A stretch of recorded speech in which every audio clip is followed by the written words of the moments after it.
환영해 주셔서 감사합니다. 네, 저는 이제 마스크 벗고 하셨대요? 네, 마스크 벗고 하겠습니다. 이제 코로나 이후에 이때 이제 강연이 거의 없어져가지고 이제 제가 진짜 오랜만에 강연을 하게 되고 또 게다가 이제 저의 주 활동하는 곳이 이제 삼성동이에요. 저희 오피스가 삼성동에 있기 때문에 서울에 제주도에까지 와서 이렇게 강의할 수 있는 기회를 주신 원장님 감사드리고 제가 원장님이랑 이전에 이제 NI에 있었을 때 그때 이제 연이 돼가지고 또 이렇게 초대해 주셔가지고 감사드립니다. 그리고 또 오늘 이제 이 자리에 시험 기간이고 바쁘실 텐데 와주셨는데 뭐 하나라도 건져 가실 수 있도록 좀 관심 가져주시고 또 질문도 중간중간 많이 해주셨으면 좋겠어요. 언제든 중간에 손 드시면 제가 중지를 하고 질문을 받을 테니까 편하게 질문을 해주시고 저한테 질문을 해서 얻어갈 수 있는 것들이 저는 되게 많을 거라고 생각을 해요. 이제 저희 회사가 제가 5년 정도 있으면서 기술 총괄도 하고 개발 총괄도 하고 제품 리드도 하고 여러 가지 역할들을 담당을 했었고 그 과정에서 수많은 사람들의 인터뷰해보고 면접을 하고 체험을 하고 거의 제가 인터뷰 본 횟수만 1000회가 넘을 거예요. 전체 인원들이 그 중에서 들어와서 같이 일하고 또 좋은 회사로 뭐 토스나 카카오나 당근이나 이런 데로 이직시키고 이런 과정들을 겪어왔기 때문에 지금 당장 대학생인 여러분들이 관심 가지고 질문을 하고 얻어낼 수 있는 정보들이 현재 지금 정보들이 꽤 많이 있을 거라고 생각을 합니다. 그래서 관심 있게 들어주시면 좋을 것 같습니다. 제 소개를 이제 하기 전에 오면서 이제 어떤 이야기를 지금 가장 조금 관심 있게 할 수 있을까라고 생각을 하고 또 이제 처음 듣는 것들 기억이 많이 남잖아요. 그래서 좀 준비를 한 게 최근에 이제 나온 이제 아이스 브레이킹 내용으로 준비를 한 게 내용 중에 이제 카카오 먹통 사태 최근에 이제 뉴스 나왔죠. 그래서 실질적으로 여기서 이제 그거에 의해서 영향을 받으신 모든 사람이 받았으니까 그것에 관해서 이제 어떻게 생각하시는지도 좀 궁금해요, 대학생들이. 저는 지금은 이제 연이 없다 보니까 대학생들 어떻게 생각하는지 모르겠는데 현업에 있거나 아니 개발 쪽에 있거나 이런 사람들은 이 사태에 대해서 어떻게 보고 생각을 하고 있는지에 대해서 조금 이야기를 해보면 어떨까 싶습니다. 하나의 서비스가 장애가 생겨서 어떻게 보면 어떤 큰 부분에 뭐 어떤 사이트 여러 개 멈추고 해서 사회가 어느 정도 막 그것 때문에 엄청 혼란해지는 하루 이틀이지만은 그런 상황이 겪어지고 뭐 그 업비트라는 데는 카카오로 로그인 시스템을 가지고 있는데 그 하루 차이에 이제 그 거래를 못 돼서 거기서 나온 피해가 뭐 몇백억이다 막 이런 식으로 단지 한 하루 동안 시스템이 장애가 나면서 그게 큰 어떤 피해가 되는 요즘 이제 그런 세상에 살고 있는 것 같아요. 제가 생각하는 그런 IT 회사들이 우리가 생활 속에 그냥 자연스럽게 들어와 있기 때문에 잘 모르지만은 실제로 그런 서비스들에 의존하는 지금 현재 삶이 어떤지에 대해서 되게 궁금한데 그 중에서 이제 우리가 한 가지 딱 여기 강의 듣고 나서 너 이거 알아? 뭐 이거를 했을 때 이제 좀 지식을 뽐낼 만한 이제 두 단어를 가지고 왔는데 HA 요거는 이제 기억해 놓으면 되게 좋을 거예요. 아 그거 왜 뭐 때문에 장애됐는지 알아? 이것 때문이야. HA랑 DR 때문에 그래. 이거 제대로 준비 안 해서 그런 거야. 이게 뭔데? 그래서 요거 하나 준비를 했어요. 그래서 HA, DR 이게 왜 재밌는 단어고 그리고 중요한 단어고 개발자들의 엔지니어들이 정말 중요하게 생각하는 단어 중에 하나라고 인 이유를 좀 설명을 드릴 텐데 HA는 되게 재밌어요. High Availability라고 해서 그 영어 단어만 보면은 높은 가용성 같은 뜻이죠. 그러니까 시스템 가용성을 뜻하는 건데 가용성이라고 하면은 서비스가 사용 가능한 상태로 유지되는 걸 뜻하고 그 정도를 이제 어벨리비티라고 얘기를 하는 거고 얼만큼 잘 사용을 할 수 있는 상태가 유지가 되느냐. 하이 어벨리비티는 그 높은 사용성을 유지를 하는 정도를 뜻하는 거죠. 그러면은 하이 어벨리비티는 구체적으로 그럼 어느 정도 잘 돼야지 하이 어벨리비티를 대비했다고 얘기를 하느냐라고 했을 때 보통은 이제 99.99%의 타임라인을 라이브 상태로 장애 없이 유지되는 거를 뜻해요. 그래서 그걸 어떤 식으로 회사에서 계산을 하냐면은 서비스가 장애가 났는지 안 났는지를 그거를 체크를 하는 이제 로깅 시스템들이 다 있어요 회사마다. 그래서 그런 것들을 보면은 회사가 지금 시스템이 뭐 몇 초 동안 멈췄고 몇 분 동안 멈췄고 이런 게 나오는데 이 시간들을 다 합쳐가지고 99.99%를 넘으면 우리 HA 진짜 잘 준비된 회사다 이렇게 얘기하는데 99.99%가 어느 정도 시간이냐면은 1년으로 봤을 때 1시간이 채 안 되는 시간이에요. 그러니까 1시간이 채 안 되는 시간 정도만 실제로 우리가 그 시스템 점검을 한다 이런 데는 HA 시스템이 아니라고 봐야 되고요. 그러니까 점검을 날 시간을 딱 잡아놓고 우리 이때 점검하니까 이때는 못 써. 이런 시스템들은 이제 HA가 잘 준비된 시스템이라고 보지 않고 그냥 우리가 이제 일반적인 시스템이고 HA가 준비된 시스템들은 그런 점검 시간이라는 걸 따로 저희가 듣지 않고 서비스가 항상 살아있는 거죠. 근데 이제 HA가 왜 이렇게 어렵냐?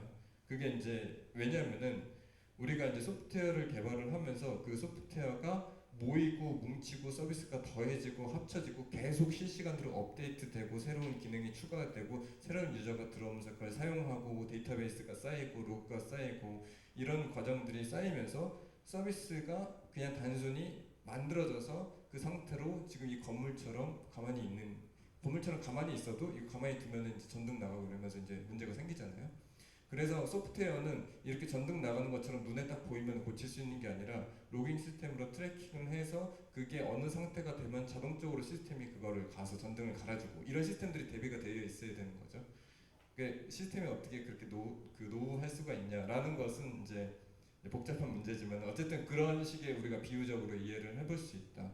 그래서 사실 HA를 잘 한다는 것, 99.99%의 어벨리비티를 유지를 한다는 것은 너무나 어려운 일이고 간혹 이제 되게 그 미국 실리콘밸리에 있는 회사들 중에 이거를 너무나 극단적으로 좋아하는 사람은 99.99%는 HA가 아니다. 99.999%는 돼야 된다. 이렇게 생각하는 사람도 있어요. 그래서 그렇게까지 극단적으로 어벨리비티를 구하기 위해서 한 그 연구를 하고 고민을 하는 엔지니어들도 있다. 그래서 근데 이제 그거를 달성하니까 진짜 너무 어려워요. 그러니까 라이브 서비스들 같은 경우에는. 그래서 이제 HA가 그런 개념이고 DR은 무슨 개념이냐면은 그러니까 뭔가 문제가 생기고 뭔가 예를 들어 이번 사태가 이제 DR에 대한 좋은 예시죠. 불이 나서 시스템 장애가 나서 데이터 그 서버가 다운이 돼가지고 그런 상황을 어떻게 빠르게 복구를 하느냐라는 개념의 이제 DR이죠.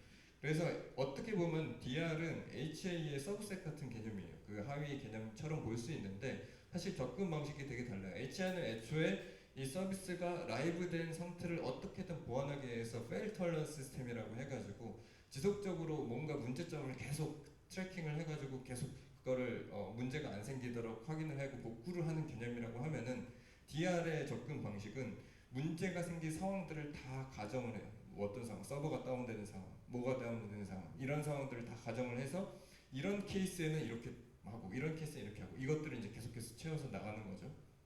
그래서 사실 결국에는 DR을 잘하면은 HA가 높아지니까 이제 두 개를 항상 같이 묶어가지고 이제 이야기를 하는 편이고 그래서 카카오 왜 안 되는지 알아? HA랑 DR 잘 하면 돼. 우리나라 회사도 카카오도 HR, DR이 잘 안 됐어. 네이버는 좀 나은 것 같아. 이번에 블라드가 괜찮았잖아. 왜 이렇게 얘기할 수 있는 거죠?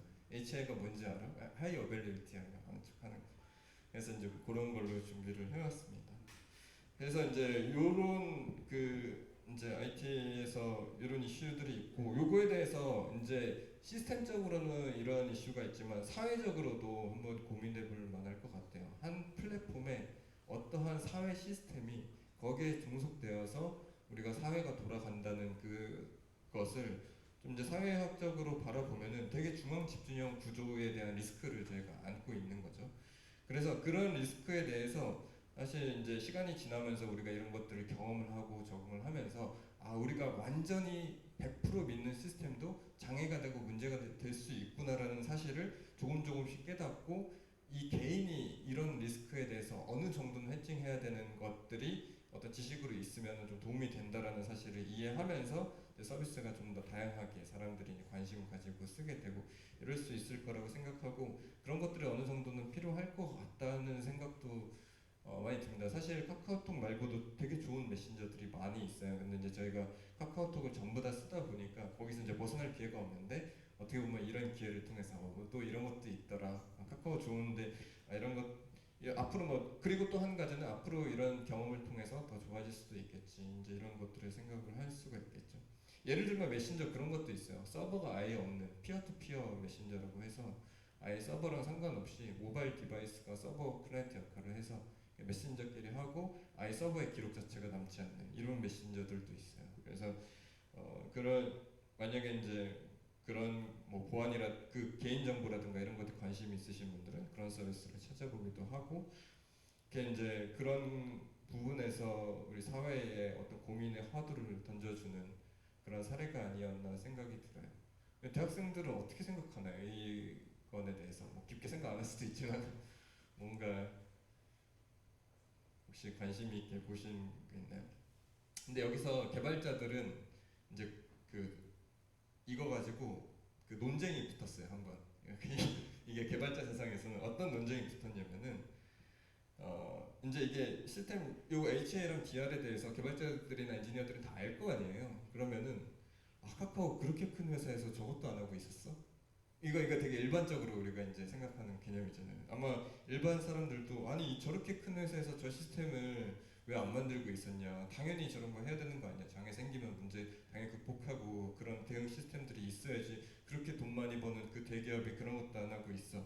라는 질문을 던지고 엔지니어도 마찬가지였어요. 많은 엔지니어분들, 특히나 이거에 대한 중요성을 되게 이해를 하고 이거 당연히 챙겨야 된다고 생각하는 많은 엔지니어들이 그 카카오 사태에 대해서 페이스북이나 링크드인 그런 소셜 미디어를 통해서 비판의 글을 남기고 카카오가 무작정 사업 확장만 몰두하고 진짜 시스템 안정성에 대해서는 관심이 없다. 이거 기술에서 맞냐?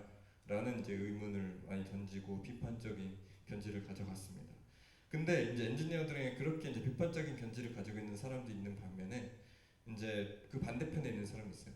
저거 얼마나 어려운 건지 알아? 저게 너 그냥 와서 해봐, 네가. 그럴 거면 네가 와서 학하고 들어가서 이거 어떻게 하면 애초에 저 제대로 할 수 있는데 네가 얼마나 알고 있는데 라고 하면서 저것을 하기 위해서 얼마나 많은 엔지니어들이 노력을 하고 개발을 하고 만들어야 되는지에 대해서 또 디펜스하는 팀이 생겼고, 그렇게 해서 이제 그 논쟁하는 걸 페이스북 스레드에서 많이 봤어요 개발자들끼리. 근데 이제 그게 왜 그런 일들이 발생을 하냐면은 실제로 이제 저 HR랑 기아를 그 깊게 거기 들어가서 하지 않는 일반적으로 서비스 개발하시는 분들은 저거를 되게 단순하게 생각하는 경향이 있어요. 그러니까 당연히 그게 문제라기보다는 당연히 그렇게 생각할 수밖에 없고 자연스러운 이제 그런 생각의 흐름인데, 그래서 저거에 집중하는 사람들은 저거를 당연히 잘 하는 것이 완전히 문제가 생기지 않는 상태가 되는 그 하이 어빌리티 99.99%가 나오도록 하는 것이라고 믿는데, 실제로 저희를 했었던 엔지니어들의 입장에서는 저거 하나하나의 일이 그냥 예를 들어서 그 99.99%에서 원래 2시간이었던 걸 1시간 반으로 1년 내 그거를 줄이기 30분을 줄이기 위해서 몇 개월을 어떤 시스템을 하나를 만들고 그거를 적용을 하고 이런 작업들을 해줘야 돼요.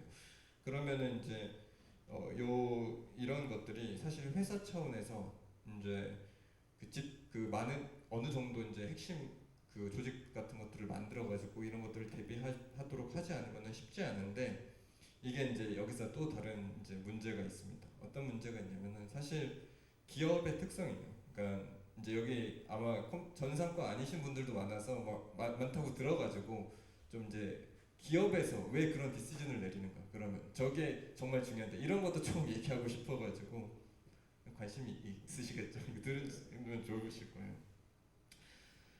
기업에서 카카오 같은 기업에서 이것을 모를 리가 없을 텐데 이게 중요하다는 것. 데이터 센터 하나만 뒀을 때 그 데이터 센터에 문제가 생기면은 당연히 다른 데이터 센터를 두고 분리를 해서 운영을 하면은 문제가 생길 가능성이 현저히 줄 텐데 왜 그걸 안 했을까? 왜 그런 결정을 당연히 해야 되는 것 같이 보이는 결정을 왜 회사에서는 그런 결정을 안 했는가? 네이버 같은 회사는 하고 왜 카카오는 못했는가? 근데 이제 그게 여러 가지 많은 이유들이 있겠지만은 오늘 사실 주제랑도 연관이 좀 있어요. 그러니까 한국 스타트업, 그러니까 기술 스타트업들이 어떤 방식의 디시전에 늘 해야만 하는지에 대한 그게 있어요. 저희가 물론 이제 뭐 한국 스타트업뿐만 아니라 미국 많은 회사들도 장애 있어요. 그 많은 시스템들의 장애들이 있는데 그 조금 그 이제 결이 좀 다른 것 같아요. 그러니까 카카오 정도에 되는 큰 규모의 어떤 회사들이 만들어내는 장애는 지금처럼 전체 모든 카카오 관련된 모든 서비스가 확 다운되는 경우는 없어요. 이거는 정말 되게 말도 안 되는 초유의 사태. 만약에 미국에서 그런 그 서비스에서 그런 일이 벌어졌으면은 집단 소송으로 이어져요. 그러니까 이게 한국처럼 그냥 하고 하루 하고 이게 넘어가고 그런 게 아니라 이게 개인으로서 이거를 당장 내가 친구한테 이거 보내서 이 친구 약속을 우리가 못 맞췄어. 이렇게 되면 이거 가지고 소송 거는 게 미국이라는 나라예요. 그래서 이게 이제 서비스 이게 문제가 생겼을 때 그것에 대해 그래서 이제 뭐 약관 같은 거나 이런 것도 되게 잘 해놓고 그런 소송에 잘 대비하기 위해서 이제 회사에서 그런 법무팀이 이런 게 되게 중요하긴 한데 그렇기 때문에 기본적으로 그 서비스 어벨리티에 대한 니즈가 되게 높은 편이에요. 그 회사에서의 그 기대치가. 그래서 당연히 그거에 집중을 해야 되는데 왜 그렇게 이제 그 미국 회사들은 그렇게 높아질 수 있느냐를 봤을 때 결국에는 회사 차원에서 그 의사결정의 가장 중요한 부분은 결국 회사의 생존과 수익과 돈을 버는 것일 수밖에 없어요. 근데 이제 그런 관점에서 봤을 때 그 한국 그 스타트업들이 근본적으로 가지고 있는 되게 어려운 한계점 중에 하나가 뭐냐면은 한국 시장에 잘 옵티마이즈된 서비스들이나 그런 플랫폼들은 한국 외에 글로벌라이즈해서 글로벌 비즈니스로 키워 나가는데 그 건널 수 없는 그러니까 되게 건너기 힘든 건널 수 없진 않아요. 건넌 사례가 있는 건너기 정말 힘든 강이 있어요. 예를 들면 미국에서 우리가 서비스를 하나 만들어서 하면은 그 미국 서비스는 미국에서만 보통 하지 않고 미국 외에 다른 국가로 뻗어나가는데 그렇게 큰 강이 존재하진 않아요. 왜? 애초에 미국 자체가 가장 높은 그 뭐 법률적이든 뭐 그 수준이 있든 그런 것들은 높은 걸 있고 그걸 가지고서 또 언어적인 장벽도 있죠. 언어적으로 영어라는 언어를 정말 많은 국가에서 쓰니까 기본적으로 미국에서 서비스를 내면은 뭐 캐나다, 호주, 영국 그리고 영어를 쓰는 수많은 국가들은 다 쓸 수 있고 그리고 뭐 영어를 기본적으로 쓰지 않는 국가더라도 영어는 대부분 배우잖아요. 그러니까 서비스를 그냥 단순하게 낸다 하더라도 그냥 타겟 마켓이 글로벌이 디폴트가 되어 있는 곳이기 때문에 서비스를 하나 만들어서 기대할 수 있는 기대 수익의 스코프가 너무나 커요. 그거는 이제 저도 회사에서 일을 하면서 많이 느꼈고 저희가 한국 서비스도 있고 미국 서비스도 있는데 기본적으로 들이는 노력 대비 벌어들이는 수익의 차이가 있습니다. 그러다 보니 한국 스타트업들이나 IT 기업들은 어떤 방식의 비즈니스 전략들을 가져갈 수밖에 없냐면은 플랫폼을 가지고서 그 안에서 다양한 수익 모델을 붙여서 그 안에서 더 많은 각각의 개인들이 더 많은 돈을 쓸 수 있도록 그렇게 비즈니스를 하는 것이 되게 당연한 전략처럼 되어버렸어요. 그렇지 않으면 스케일빌리티를 못 구해요. 그러니까 못 만들어요. 근데 이제 그게 실리콘밸리 회사들이랑 이제 경쟁을 하게 되면서 거기는 그냥 엔지니어들이 이 제품을 만들면은 글로벌리 하니까 더 많은 엔지니어링 리소스를 넣을 수 있고 이제 한국 같은 경우는 어쨌든 제한된 시장에서 넣어야 되기 때문에 그 시장 경쟁력에서 떨어지고 노력 대비 효율성이 떨어질 수밖에 없는 거예요.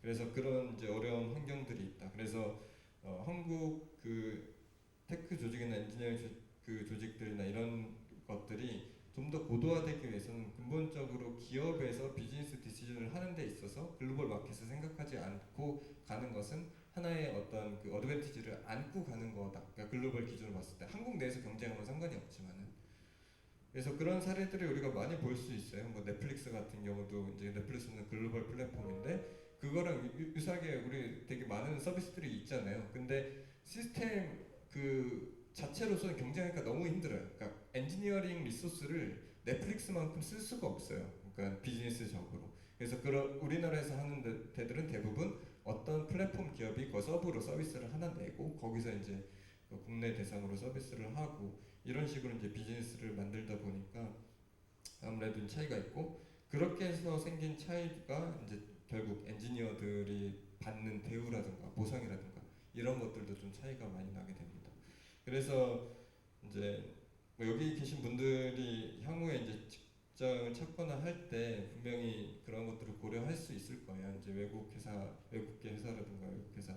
당연히 지금은 이제 한국 회사들이 글로벌 마켓을 진출을 하고 그러면서 한국 회사의 기준도 되게 높아졌고 저희 리드도 마찬가지예요. 그래서 리드도 굉장히 그 다른 회사 대비 되게 높은 수준의 처우와 이런 걸 통해서 좋은 엔지니어들을 하고 그 엔지니어들이 만든 제품이 좀 더 넓은 시장에서 비즈니스를 만들 수 있을 거라고 생각을 하기 때문에 이제 그런 좀 더 이제 그런 회사들이 그런 전략들을 취해야 되고 지금은 또 직접 경쟁을 하니까 지금 그러니까 좋은 엔지니어들을 막 그 글로벌 회사한테 많이 뺏기는 거예요. 예를 들면 국내에서는 구글, 페이스북 같은 데 한국 그 오피스를 다 만들었어요. 그러니까 만든 이유가 뭐냐면은 한국 엔지니어들이 잘해요. 일 잘하고 기술력도 좋고. 근데 한국 회사들이 보다 그런 회사들은 좀 더 좋은 대우를 할 수 있어요. 왜냐면은 여기서 만들면은 더 큰 시장에서 더 돈을 똑같은 시스템을 만들고도 더 돈을 많이 벌 수 있기 때문에. 그래서 그런 경쟁이 있었고 그래서 최근에 이제 좋은 엔지니어들을 뽑는 게 너무 어렵다. 엔지니어들 채용이 어렵다. 지금 시장이 얼어붙어도 엔지니어 채용은 계속 어려운 상태예요. 그런 상황이 이제 자연스럽게 벌어지는 거죠. 그 채용 시장은 한국에서만 경쟁하는 게 아니라 그런 글로벌 회사들이랑 경쟁을 하고 인력 유출 때문에 지금 이제 삼성이나 이런 대기업들도 그런 고민들을 많이 하고 있고 다행히 이제 소프트웨어가 이제 그게 제일 크고 소프트웨어 이외의 기술 회사들은 사실 국내에서 글로벌하게 하는 회사들이 많이 있기 때문에 뭐 반도체라든가 하면서 이미 이런 데는 이제 글로벌 탑티어잖아요. 근데 소프트웨어 이제 저는 소프트웨어 업계에 있으니까 이제 소프트웨어 쪽은 아직까지 저희가 이제 어떻게 보면 시작 단계다. 지금 이제 어떻게 보면 이제 플랫폼 회사들이 생겨나고 있고 이런 플랫폼 회사들이 이제 어느 정도의 대한민국의 스탠다드를 올려주면은 그게 좀 더 이제 글로벌 마켓에서 만들어 나갈 수 있지 않을까 이런 생각을 합니다. 서론이 길었죠. 그래서 이제 네. 혹시 이거에 대해서 혹시 질문 있으실까요? 좀 넘어가 볼 언제든지 질문해 주시고 그러면은 그 제가 있는 회사에 대해서 조금 설명을 드릴게요. 그 아직 제 소개도 제대로 안 했지만은 회사 소개부터 먼저 드리면은 저희가 산타라는 제품이 아무래도 한국에서는 제일 유명하기 때문에 산타라는 제품을 소개를 좀 드리면은 어떤 회사에서 왔구나라고 좀 이해를 할 수 있고 왜 이 제품 만드는 회사가 그 기술 회사라고 질문을 하실 수 있는데 그거에 대한 설명이 좀 담겨 있습니다. 산타는 원래 전신 이름은 산타 토익이라는 이름이었고 지금은 토익이라는 이름을 빼고 산타로 브랜딩을 바꾸고 현재 이제 토익 외에 다른 시험들로 확장하는 개발을 진행 중에 있습니다.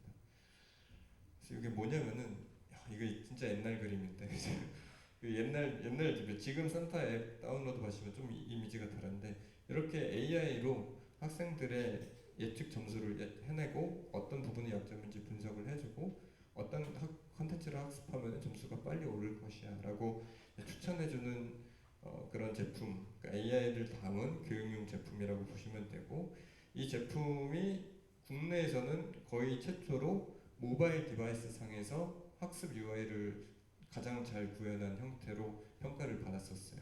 많은 이전에 이제 모바일 앱에서 이제 학습을 하는 앱들이 많이 없었는데 산타 토익이 그걸 통해서 기존에 이제 산타 토익이라는 그 시장의 그 스타 강사나 뭐 이런 걸로 이제 이루어지던 시장을 되게 큰 이제 변화의 바람을 몰고 온 제품이고 저희 이제 산타 제품 출시 이후에 최근까지는 이제 비슷한 류의 컨셉으로 다른 도메인에서 다른 회사에서 이제 개발한 제품들이 많이 나오고 있습니다. 그래서 이런 제품이고 여기 안에 요게 이제 어떤 그 저희가 이제 테스트를 한 건데 이걸로 공부를 했을 때 실제적으로 막 점수가 이렇게 오른다 우리 기술이 좋다 뭐 이런 이야기들을 좀 적은 거고요.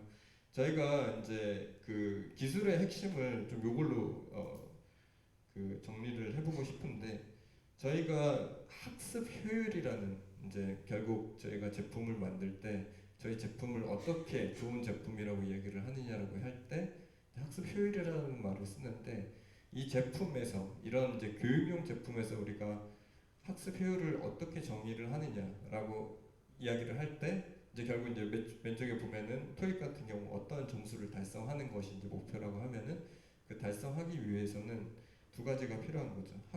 이 제품에서 학습을 더 많이 하게끔 만들고 또 동시에 이 제품에서 더 효율적으로 불필요한 어떤 그 시간 낭비 없이 학습을 하게 만들고 결국 이 두 가지 문제를 어떻게 해결하느냐가 이 제품의 핵심이라고 볼 수 있을 것 같습니다. 그래서 왼쪽에 그 어떻게 하면은 이 학생이 더 많은 문제를 풀게 하지? 얘에 있어서는 그 제품 UI를 얼마큼 효율적으로 깔끔하게 전혀 불편함 없이 방해 없이 그 학습을 하는데 부족함 없이 제품을 개발할 수 있을 것이냐일 거고, 오른쪽에서는 우리가 제안하는 그 학습 컨텐츠가 이 학생이 얼만큼 적합하고 지금 당장 점수를 올리고 영어 실력을 향상시키는데 도움이 될 수 있을 것이냐라는 이제 기준을 이제 연구를 하는 거죠. 그래서 저희는 이제 두 가지를 다 고민을 해요. 그러니까 제품의 UI를 어떻게 잘 만들지, 제품을 어떻게 디자인적인 부분도 그렇고 학생들의 어떤 그 라이프 스타일에서 이 제품이 어떻게 녹아 들어가서 학습을 자연스럽게 이끌어낼 수 있는지를 고민을 하고 이제 그 AI 기술로 추천 기술 또 분석 기술 이런 것들을 잘 연구를 해서 지금 딥러닝 같은 기술을 가지고서 컨텐츠를 잘 식별해내서 이 학생이 학습했을 때 가장 공부에 도움이 되는 컨텐츠가 뭔지를 찾아주는, 저희 회사에 한 15,000개 정도의 이제 문제가 그 토익이 있는데 그 15,000개 문제를 다 푼 사람은 아무도 없어요. 그래서 그 15,000개 문제 중에서 이제 그 사람들별로 이제 사람들마다 이제 모르는 문제나 이런 것들이 다른데, 이게 이제 딥러닝 알고리즘을 통해서 이제 여러 가지 그 팩터들이 고려가 되겠죠. 예를 들면은 문제를 틀리는 이유들이 여러 가지 있을 수 있어요. 뭐 문법 모르는 사람도 있고, 아니면 그냥 단어를 외우지 못해서 모르는 사람도 있고, 아니면은 특정 이 단어는 너무 처음 봐가지고 이런 표현법이 처음 봐서 모를 수도 있고, 아니면 아예 그냥 그 표현 방식이나 그 내용 컨텐츠 거기에 들어가 있는 내용을 잘 몰라서 틀릴 수도 있고, 그런 것들이 이제 딥러닝 모델에 의해서 이제 고려가 돼가지고 나오는 거죠. 그래서 이거는 이제 기술에 대해서 대략적인 건데, 뭐 유저를 모델링하고 컨텐츠를 모델링해서 지속적으로 트레이닝을 해서 뭐 추천을 한다. 요거를 이제 정리를 한 거고요. 저희가 최근에 이제 냈던 RCS라는 기술이 있는데, Recommender with the Calibrated Expect Score라고 해서 이제 저희가 만든 제품에 적용해본 이런 모델들을 가지고 지금 이제 인공지능학계에 계속 이제 논문 퍼블리시하면서 이 기술력을 계속 이제 증명을 하고 있고, 그 증명된 기술력을 통해서 이제 저희가 제품화를 계속해서 해나가고 있습니다. 그래서 이제 그 사실 이제 기술적인 얘기로 더 딥하게 들어갈 수도 있는데, 이제 그런 부분보다는 저희가 좀 기술 회사에 대해서 이제 조금 개념적으로 우리가 어떻게 하면은 이해를 해볼 수 있을까, 그리고 지금 기술 회사가 세상을 어떤 방식으로 좀 바꾸고 있을까. 아까 이제 시작 지점에 이야기했었던 뭐 카카오 같은 경우는 플랫폼 기업들에 대한 이야기고, 플랫폼은 당연히 이제 많은 사람들이 쓰고 거기에 의존하게 되니까 그게 영향이 크죠. 그러면 지금 같은 AI 기술 같은 것들은 향후에 어떤 식으로 우리가 사는 세상에 이펙트를 줄지에 대해서 이제 많은 고민들이 있을 수 있어요. 각 산업마다. 그럼 교육 쪽에서는 왜 AI 기술이 교육에서 가장 그 관심 있게 보고 있는가에 대한 이제 이야기들을 할 수 있는데, 결국에는 우리가 그 교육을 기술을 통해서 더 나게 만든다고 하는 것은 크게 두 가지로 볼 수 있을 것 같아요. 한 가지는 그냥 우리가 그 지금 여기 계신 분들은 아마도 이제 이쪽에 더 가까울 텐데, 그냥 내가 교육을 할 때 좀 더 효율적으로 할 수 있는 그런 부분들을 이제 도움을 받는 것. 그게 이제 기본적으로 우리가 생각하는 건데, 사실은 거기보다는 이쪽이 더 커요. 교육의 평등화를 만든다. 그러니까 우리 같은 경우는 사실 어느 정도 대학 교육도 받고 이렇게 해서 그 교수님 수업 들을 수 있고 등록금도 내서 학교도 다닐 수 있고 이런데, 사실 전 세계적으로 봤을 때 그럴 수 있는 인원들은 정말 소수예요.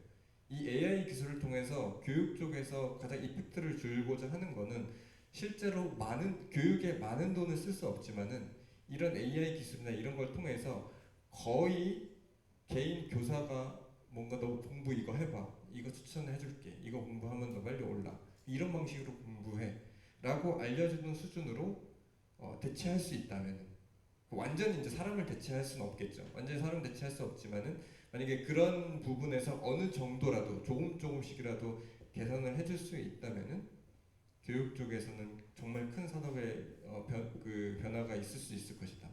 근본적으로 교육이 가지고 있는 가장 큰 특성 중에 하나는 결국 인간의 어떤 근본적인 속성을 개선하고 개발시키고 바뀌는 그런 목적을 가지고 있고, 그래서 교육이라는 것이 기술을 통해서 그런 교육의 평등화를 이뤄 나갈 때 그게 아주 작을지라도 미미할지라도 되게 전 세계적으로 봤을 때는 그 세상이 좋아지는데 굉장히 큰 부분에 기여를 할 수 있는 그런 회사라고 볼 수 있을 것 같아요.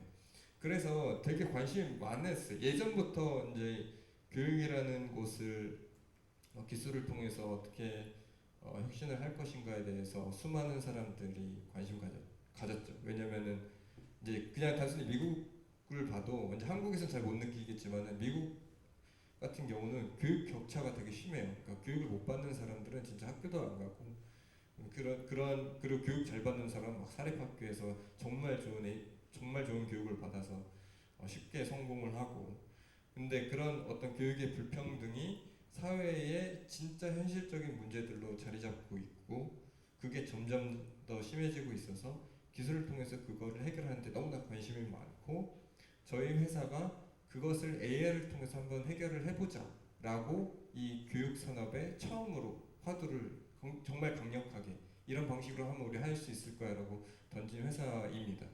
그래서 이제 루이드라는 회사가 그 이제 투자자들이나 이런 데서 좀 지지를 받고 우리가 어떻게 산업을 변화하는지 계속해서 지켜보고 있고 많은 사람들이 응원을 하고 있고, 그러니까 루이드의 성공이 그냥 루이드라는 회사가 돈을 많이 버는 것을 바라고 성공을 하는 게 아니라 진짜 너네가 얘기한 그 교육의 문제 있잖아. 그거를 너네가 해결할 수 있는 회사야? 정말 해결할 수 있겠어? 라는 것들을 보면서 그걸 해결하면은 뭐 기업이든 뭐든 좋다 이거. 너네 리드가 한번 해결해줬으면 좋겠어. 이런 기대감이 이제 이런 관계자들에 있었고, 그래서 저희가 그런 어떤 비전을 가지고서 일을 하고 있는 이제 그런 회사라고 보시면 될 것 같습니다. 근데 그런 영역들이 이제 많이 있어요. 국내에서는 이제 의료 쪽에 또 요즘에 유명한 회사들이 몇 개 있고, 뭐 뷰너나 루닉 같이 이제 좀 유명한 회사들이 있고, 그런 회사들은 비슷한 느낌이에요. 어떻게 보면은 그러니까 암 진단을 되게 빠르게 해서 암에 대한 고통을 더 쉽게 벗어나게 만들자. 예를 들면 암 진단을 이전에는 의사가 딱 보고 뭔가 해야 되면은 그거를 좀 더 AI를 통해서 좀 더 쉽게 진단하고 비용을 낮추면은 더 많은 사람들이 그 병을 예방을 하고 또 극복을 해서 더 건강하게 오랫동안 살 수 있지 않을까.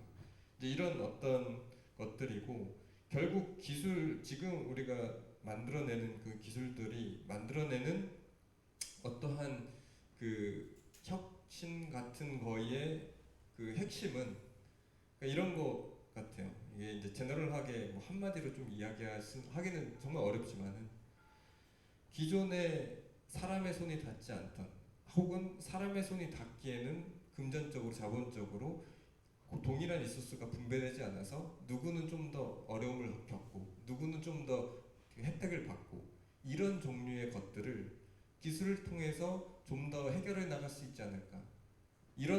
제가 생각하는 어떤 기술을 통한 어떤 가장 큰 혁신은 기존에 바라보지 않았던 그냥 뭔가 정치적으로 사회적으로 우리가 정치적 불평등을 해결해야 돼 이런 식이 아니라 이걸 기술을 통해서 해결해보자 하는 이제 그런 방향성이 어떻게 보면은 기술을 연구하는 개발하는 제 입장에서는 어떤 이것이 중요하다라는 사명감을 가지고 일할 수 있는 그런 동기부여 같은 거가 될 수 있을 것 같습니다. 그래서 이렇게 좀 그 회사 내용을 정리를 해봤고요. 예, 이런 회사입니다. 그래서 이런 고민들을 하고, 근데 이제 사실 그 회사 쉽지 않죠. 제가 그 리드라는 회사에 5년 동안 있었어요. 그래서 2018년 1월에 처음 합류를 했고 곧 이제 5년 이제 만 5년이 다 돼가고 있으면서 정말 많은 일들을 했어요. 그러니까 저희가 결국에는 회사라는 것이 어떤 것에 투자를 하기 위해서는 저희 제품도 잘 돼야 되고 또 돈도 벌 수 있어야 되고 그러면서 좋은 사람들을 계속 유지를 하고 저희가 같은 비전을 공감대를 가지고서 같이 같은 방향으로 갈 수 있어야 되고 그러기 위해서는 수많은 일들이 존재를 하더라고요. 그리고 당연하겠지만은 누구나 어떤 회사나 처음부터 그런 잘하는 회사는 존재하지 않는 것 같아요. 특히나 이런 식의 세상에서 하지 않았던 어떤 접근 방식, 세상에 하지 않았던 이런 비즈니스를 하려고 하는 회사들은 더더욱이나 그럴 것 같고요. 그래서 많은 이제 고민들, 정말 많은 고민들과 정말 많은 어떤 제품 개발들 이런 것들이 있었고 그거를 통해서 한 단계 한 단계 배워 나가고 있는 중입니다.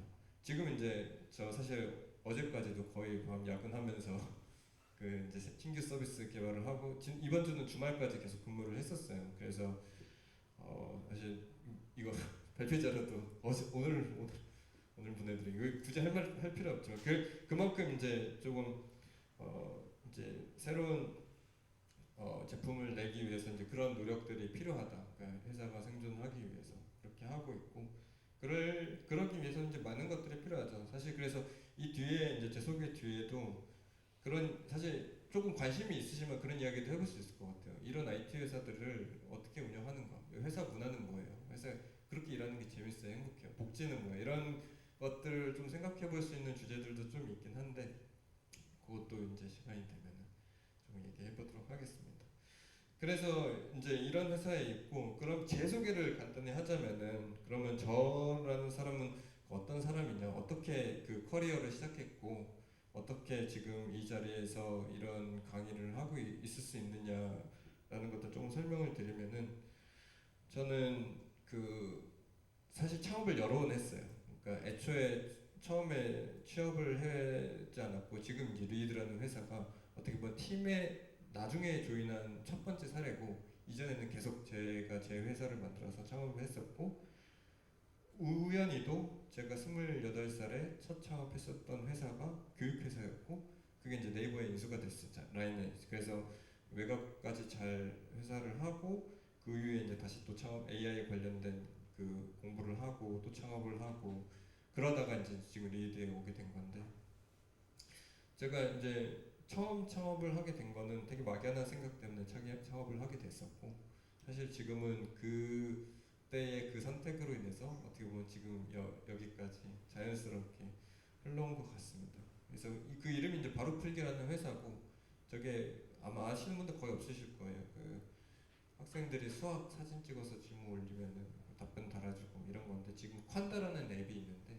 그거의 전신입니다. 정확히 콴다라는 앱이 저 바로 풀기를 똑같이 따라서 만들었었기 때문에 그 당시에 그래서 이제 저희는 이제 사실 회사를 이제 라인에 인수시키고 정확히 얘기는 NHN 그쪽에 이제 인수된 건데 인수시키고서 사실 서비스를 클로즈 했어요. 그쪽 이제 지식인이나 이쪽에 갖고 있는 기술이나 이런 것들 다 병합하고 팀 병합해서 서비스 자체는 없어졌는데 그런 회사로 했고 이후에 이제 제가 AI 관련돼서 대학원 과정 박사 과정까지 밟고 졸업을 하지 못한 상태로 다시 창업을 했어요. 그래서 학위가 없습니다. 그래서 창업을 하고 그 이후에 이제 리드 거쳤죠. 저 창업은 잘 안 됐어요. 그러니까 저 당시에 제가 이제 배웠던 거는 기술만 가지고 창업하는 거는 사실 힘들다. 저 당시에는 좋은 기술이 있으면은 회사가 성공할 수 있어. 또 이제 저 때도 이제 어린 마음이었죠. 그걸 가지고서 정말 시장에 부딪혔어요. 실제로 제가 막 그 영업도 가고 그 고객사 영업도 가고 한 20개 딴에서 시스템 적용하고 직접 개발도 하고 이런 것들을 다 하면서 정말 많은 종류의 업무들을 다 해본 것 같아요. 제품 기획부터 영업, 마케팅, 뭐 인프라 모든 것들을 다 했었어요. 그래서 그렇게 해봤는데 결국 저희는 투자를 잘 받지 못해가지고 클로즈 했는데 비즈니스적으로는 그래도 괜찮았었는데 저희가 잘 설득을 하지 못했어요. 그 당시에 이제 저게 사실 저런 일들을 하는 회사들이 좀 많이 있었어가지고 그런 여러 가지 이제 회고들을 해보긴 하는데 어쨌든 아쉽게도 잘 안 됐고 그 이후에 이제 리드 대표님이 저를 적극적으로 설득을 하셔가지고 지금 이제 리드라는 회사에 합류를 하게 되면서 거기서 이제 다양한 롤들을 했었고 뭐 CTO뿐만 아니라 연구 리드 그리고 개발 리드 그리고 지금 최근에는 제품 개발 리드 해서 여러 제품들을 이제 개발을 하고 있는 상태입니다. 그 당시에 이제 처음 들어왔을 때는 저희가 한 20명이 좀 안 되는 회사였고 회사 밸류에이션이라는 게 있는데 이제 투자 받을 때 회사의 가치가 얼마냐를 이제 따지는 건데 그거에 기준으로 할 때 지금의 20배도 안 돼, 20분의 1도 안 됐어요. 2, 30분의 1 정도 되게 작은 회사였는데 서비스도 이제 산타톡이라는 서비스가 막 나왔는데 저거 누가 되겠어라고 이제 생각하던 그런 시점이었었고, 지금은 이제 저희가 최근에 작년도죠. 작년도에 비전 펀드에 그 손정희 회장이 투자를 하면서 저희가 이제 스케일을 키워서 여러 가지 이제 다양한 시도들을 했었고, 이제 미국 진출이라든지, 작년 같은 경우는 제가 미국을 정말 출장을 많이 갔다 왔어요. 미국 오피스 셋업을 하고 비즈니스 셋업을 하고 미국 팀원들이 제 밑에 있어서 미국 팀원들 매니징을 하고 그런 일들을 이제 생전 처음 해보기도 했는데, 안타깝게도 이제 미국 오피스는 이제 접게 되었어요. 저희가 이제 최근에 여러 가지 의사 결정을 통해서 저희가 갖고 있는 제품에 일단 집중을 하자. 그리고 기술 조직을 한국에 몰고 미국에는 비즈니스 조직만 두자. 이렇게 이제 내부적으로 의사 결정을 해가지고 이제 최근에는 좀 변경이 되었는데, 그러면서 이제 많이 배웠어요. 미국 테크 조직은 어떤가? 왜 미국과 한국 테크 조직이, 테크 조직이라면 좀 이제 어려우니까 소프트웨어 개발하는 조직이 왜 다른가에 대해서 많이 느꼈고, 정말 달라요. 정말 다르더라고요. 그래서 그거는 너무 재밌었어요. 그 배운 너무 많이 배웠고, 그래서 지금 그걸 이제 지금쯤이면 너무 잘 아는데 그 회사에서 이제 그걸 못하게 돼서 지금은 이제 그냥 제 지식으로만 남아 있는 상태라서 좀 아쉽긴 하네요. 근데 언젠가는 저희가 그게 멈춘 게 아니고 조만간 뭐 내년 내후년에는 다시 또 계획을 하고 있습니다. 지금 사실 제품 개발 지금 어제까지 하던 개발도 미국 시장에 런칭하는 제품이에요. 제품 자체가 시장 자체가 미국에 런칭을 하는 제품이고 모든 유저들이 미국이고 인터뷰부터 뭐 시장 조사 이런 것들을 다 미국 학생들이랑 이야기를 하면서 진행을 하고 있고, 그냥 위치만 한국에 있다 뿐이지 모든 컨택 포인트들이 다 미국 회사들이라고 미국 유저들이에요. 그래서 근데 그게 좀 이제 불편하죠. 한국에 있다 보니까 이게 시간대도 안 맞고 또 밤에 일하고 뭐 이런 것들이 있어요. 그래서 언젠가는 다시 가지 않을까 싶은 생각이 듭니다. 그리고 이제 저는 리드에서 AI뿐만 아니라 블록체인 관련된 뭐 코인 관련된 것도 있어요. 제 인터넷에 아마 제 이름이랑 검색해 보시면은 옛날 컨퍼런스에서 산타 토큰이라고 만들어서 제가 컨퍼런스에서 발표했던 영상이 있을 거예요. 그래서 그 당시에 그 블록체인 프로젝트에 대해서 제가 리드를 하고 진행을 했었기 때문에 지금도 여전히 관심 가지고 보고 있고, 물론 이제 성향은 되게 다릅니다. AI 기술과 블록체인 기술 어떻게 딱 디파인, 저만의 이제 정의가 있긴 하지만 내리긴 어렵지만은 성향이 좀 다른데, 저 하나로 같이 묶어놓으면 사실 이상하긴 해요. 기술자 입장에서. 근데 이제 사실 뭐 새롭게 이제 뭐 뜨는 기술들이다로 보는 관점에서는 저렇게 저런 기술들에 관심이 있다 볼 수 있고, 그리고 사실 제가 제일 그 즐기는 게 그냥 코딩하는 거예요. 그냥 제가 어렸을 때부터 코딩을 했고, 그리고 대학생 때도 전산과를 나왔고 계속 코딩을 해왔기 때문에 사실 코딩하는 게 제 취미이자 그냥 놀이이자 일이자 약간 그런 성격입니다. 회사에서 힘들면 코딩해요. 회사 일이 힘들다면. 그래서 그런 종류의 사람이라고 보시면 될 것 같습니다. 예, 이제 간단한 소개였고요. 제가 소개를 조금 늦게 뒷부분에 넣은 이유는 이제 결국 제가 지금 회사 소속으로 온 거기 때문에 그 회사에서 일하는 사람이 일하고 있다 이렇게 봐주시면 좋을 것 같습니다. 이게 다음으로 넘어가기 전에 사실 이 다음에 나온 내용이 그냥 이게 되게 어려운 내용이에요. 이게 제가 이제 어떤 내용인지 좀 모르고 얼마나 했죠 지금 시간이? 아직 50분 정도. 네? 이게 그리고 이게 이제 무슨 얘기를 제가 하고 싶었냐면은 이게 뭐냐면은 이제 기술 회사들이에요. 그러니까 기술 정확히 얘기하면은 엔지니어들이 쓰는 도구들을 개발하는 회사예요.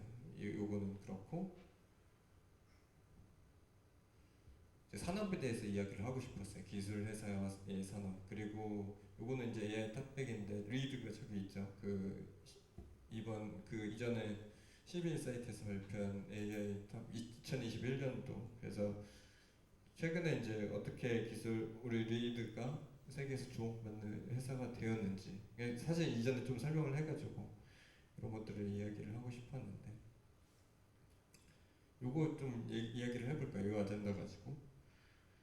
이건 뭐냐면은 여기 있는 회사들 중에 한국 회사는 하나도 없어요. 다그 미국 회사거나 실리콘밸리 회사가 제일 많아요. 아니면 다른 나라 회사거나. 근데 이제 저희가 항상 우리가 이런 얘기를 해요.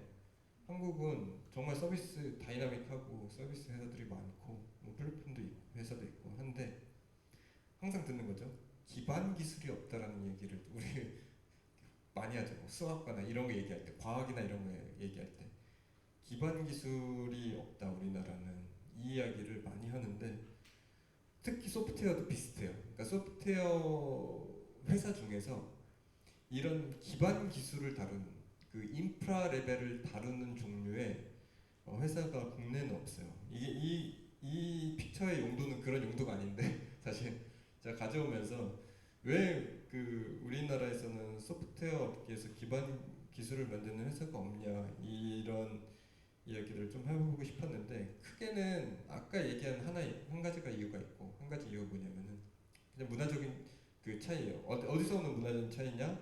회사가 이런 것들을 만들었을 때 타겟 시장, 우리가 생각하는 시장 자체의 규모, 그거 다른 게 있고 그게 일단 제일 커요. 그러니까 우리가 어떤 비즈니스적 의사결정을 내리기 위해서는 우리가 이런 도구를 만들었을 때 우리가 이거를 어디까지 팔아먹을 수 있어라고 생각을 했을 때 그냥 개발 도구를 파는 그 만들어서 파는 게 너무 힘들어요. 한국에서는 시장 자체가 작고 그런 문제가 하나가 있고 또 한 가지는 거기서 파생되는 거예요. 똑같이 파생되는 건데 미국 많은 회사들, 미국에 있는 많은 그냥 기술 회사가 아닌 회사들은 이런 제품들을 많이 사서 써요. 그러니까 설사 기술 회사라 하더라도 이런 솔루션을 가져다가 사서 쓰는 것이 되게 익숙해요. 거기에 비용을 내고 비용을 쓰고 하는 것들이.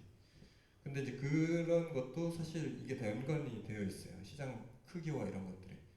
돈을 주고 써도 그게 훨씬 싼 거예요. 그리고 그렇게 해도 어차피 우리가 비즈니스 만들면 돈 남으니까 돈을 충분히 솔루션을 구입을 하고 그걸 테스트해보고 써보는데 써볼 수 있는 거예요. 그런 것들이 시간이 지나고 쌓여서 그게 이제 문화가 되고 이런 솔루션 회사들이 나는 이 딱 핵심 기술 하나를 가지고서 솔루션을 잘 만들어 볼래. 예를 들면 뭐가 있을까요? 그냥 뭐 레디스 같은 그 레디스는 캐싱 해주는 시스템인데 캐싱 해주는 기술 하나만 잘 만들어가지고 이거 팔아볼래. 그러니까 레디스라는 회사가 미국 저희 오피스 바로 밑에 층에 있었기 때문에 그 레디스 그렇게 생각을 해도 이게 팔리는 거죠. 그리고 이렇게 하나하나 팔리고 거기에 기술이 차지고 하다 보면은 어느 순간 이 제품이 너무나 잘 만들어져서 더 이상 대체 불가능한 제품이 되는 거예요. 그 시간이 지나서 돈을 만들 수 있고 이런 것들 이제 반복해서 되다 보니까 이제 그렇게 되는 거고 그게 이제 사실 만들어낸 문화도 있어요. 결국 그런 것 거기서는 이제 그런 방식으로 되고 한국 같은 경우는 이런 솔루션을 일단 구매를 잘 안 해요. 한국 같은 경우는 이제 소프트웨어 산업 자체가 조금 느리기도 한데 한국은 되게 커스터마이즈 돼 있어서 저런 솔루션을 가져다 쓰기보다도 SI 업체라든지 개발을 커스터마이즈해서 우리 회사에 맞춰서 개발해줘 라고 하는 게 훨씬 더 효율적일 수도 있고 더 맞을 수도 있어요. 왜냐면 대부분의 솔루션들이 그 현지 환경이랑 잘 안 맞는 경우들이 있기 때문에 또 우리나라 계속 그랬었고 그리고 상대적으로 개발자 인건비도 덜 쌌기 때문에 그래서 이것을 가져다가 배워가지고 설치해서 쓰는 것보다 직접 우리가 원하는 대로 맞춰서 입맛에 맞춰서 개발해서 만들어서 쓸래 이런 것들이 강했고 그래서 좋은 것도 있어요. 예를 들면 한국 같은 경우 뭐 정부 시스템이라든가 이런 시스템들이 정말 어떤 딱 시스템이 옵티마이즈 되어 있잖아요. 저희가 필요한 그 딱 부분에 그런 걸 보고 되게 이제 외국 사람들도 부러워하죠. 그런 것들을 그걸 기술력이라고 한다고 하면은 굉장히 그런 부분에서 기술력이 뛰어나죠. 우리가 어떠한 막 랜덤한 상황이 있어. 이 랜덤한 상황을 시스템적으로 해서 다 자동화해가지고 정말 쉽게 좀 효율적으로 운영해볼래라고 하면은 한국 사람들은 거기서 완전 미치게 잘해요. 세계적으로 봤을 때 미국 사람들 못해요. 그런 식으로 일을 안 하기 때문에 그냥 지금 필요한 도구에 대한 데피니션을 정해놓고 이 핵심 기술을 만들어서 이것을 어떻게 팔지 고민하는 방식이기 때문에 이제 선호가 바뀐 거죠. 그래서 그런 어떤 근본적 이게 이제 뭐 절대적이라는 거 아니에요. 그런 성향이 있다라는 걸 이제 말씀드리는 거고 혹시 오해하실까봐 한국은 다 그래, 미국은 다 그래 그건 아닙니다. 아니 그렇지 않더라고요.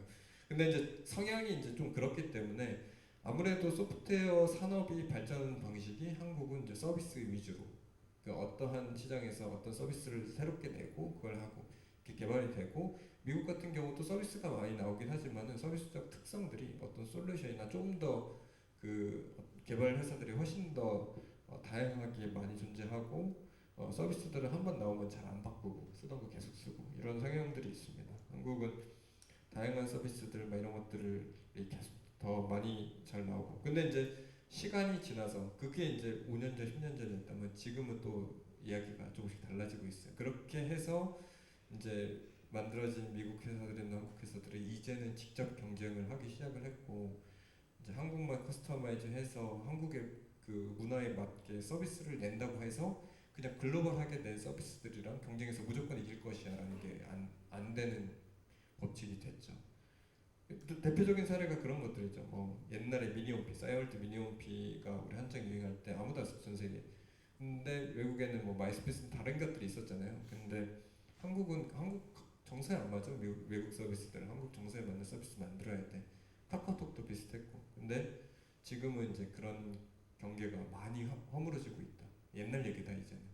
한국 사람들도 외국 서비스들에 적응되어 가고 있고 글로벌 스탠다드에 맞춰 가고 있고 그러면은 이제 더더욱 국내 IT 기업들이나 서비스 기업들이 한국 타겟으로 시장 그 제품을 만들어내서는 경쟁력을 가지고서 비즈니스를 빌드업하는 게 너무나 힘들어졌다라는 것들이 점점 더 그게 현실화될 거라고 보입니다.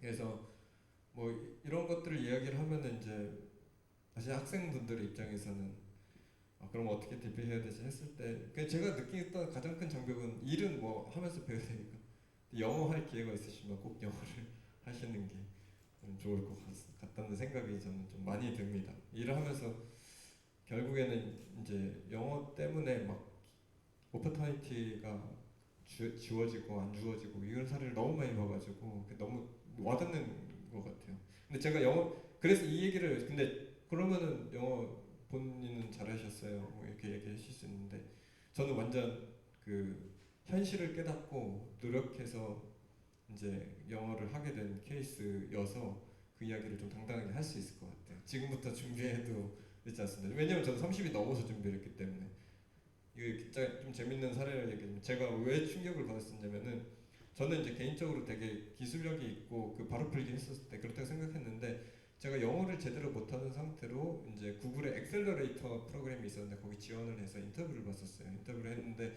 제가 하고 싶은 말이 정말 내가 이걸 영어로 다 했으면은 지금 이제 미국 엑셀러레이터 들어가가지고 마이 컴비네이터 같은 데 들어가서 그리고 글로벌 회사로 풀 수 있었을 거야라는 좋은 오퍼터니티였는데 어, 잘못 그런데 그거를 이제 못하게 되었던 거죠.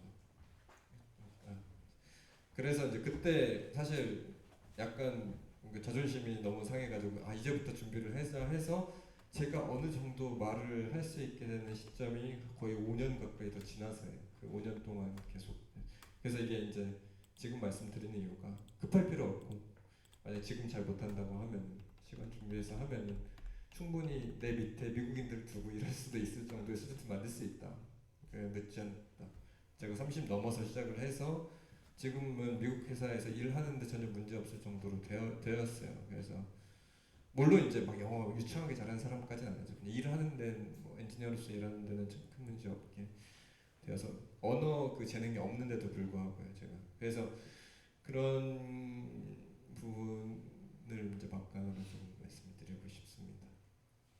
그리고 이제 리드가 이제 저기 나온 이유는 결국에는 우리 리드가 여기 이제 IT 회사들이 되게 많은데 뭐 크리스틴 에어 애플리케이션이나 에어 디벨롭먼트 이런 데는 한국이나 아시아 회사들이 들어가기 되게 힘들어요. 결국에는 그래서 지금 결국 아시아에서 우리가 결국 그런 거잖아요. 우리가 갖고 있는 재능을 레버리지 하는 게 낫잖아요. 그러니까 우리가 괜히 기술 이거 배워가지고 기술회사 할래. 당연히 이제 그런 분들도 있어야 되고 그런 회사들도 나중에 태어나서 우리가 기반 기술, 그 소프트웨어 기반 기술을 우리나라에서도 많이 가지고 있으면 우리나라 회사들도 많이 있으면 좋겠다고 생각이 들지만은 너무 히스토리가 너무 차이가 나요. 그 엔지니어들도 차이가 나고 그러면 서비스로 가야 되고 이 영역은 사실 우리가 할 수 있는 영역들이 너무나 많이 있는 것 같아요. 그러니까 저희 에듀케이션 영역에서는 저희가 어느 정도는 그 글로벌에서 그 그걸 검증을 했지만은 다른 영역들에서도 많은 스타트업들이 아예 글로벌 시장을 타겟팅 해가지고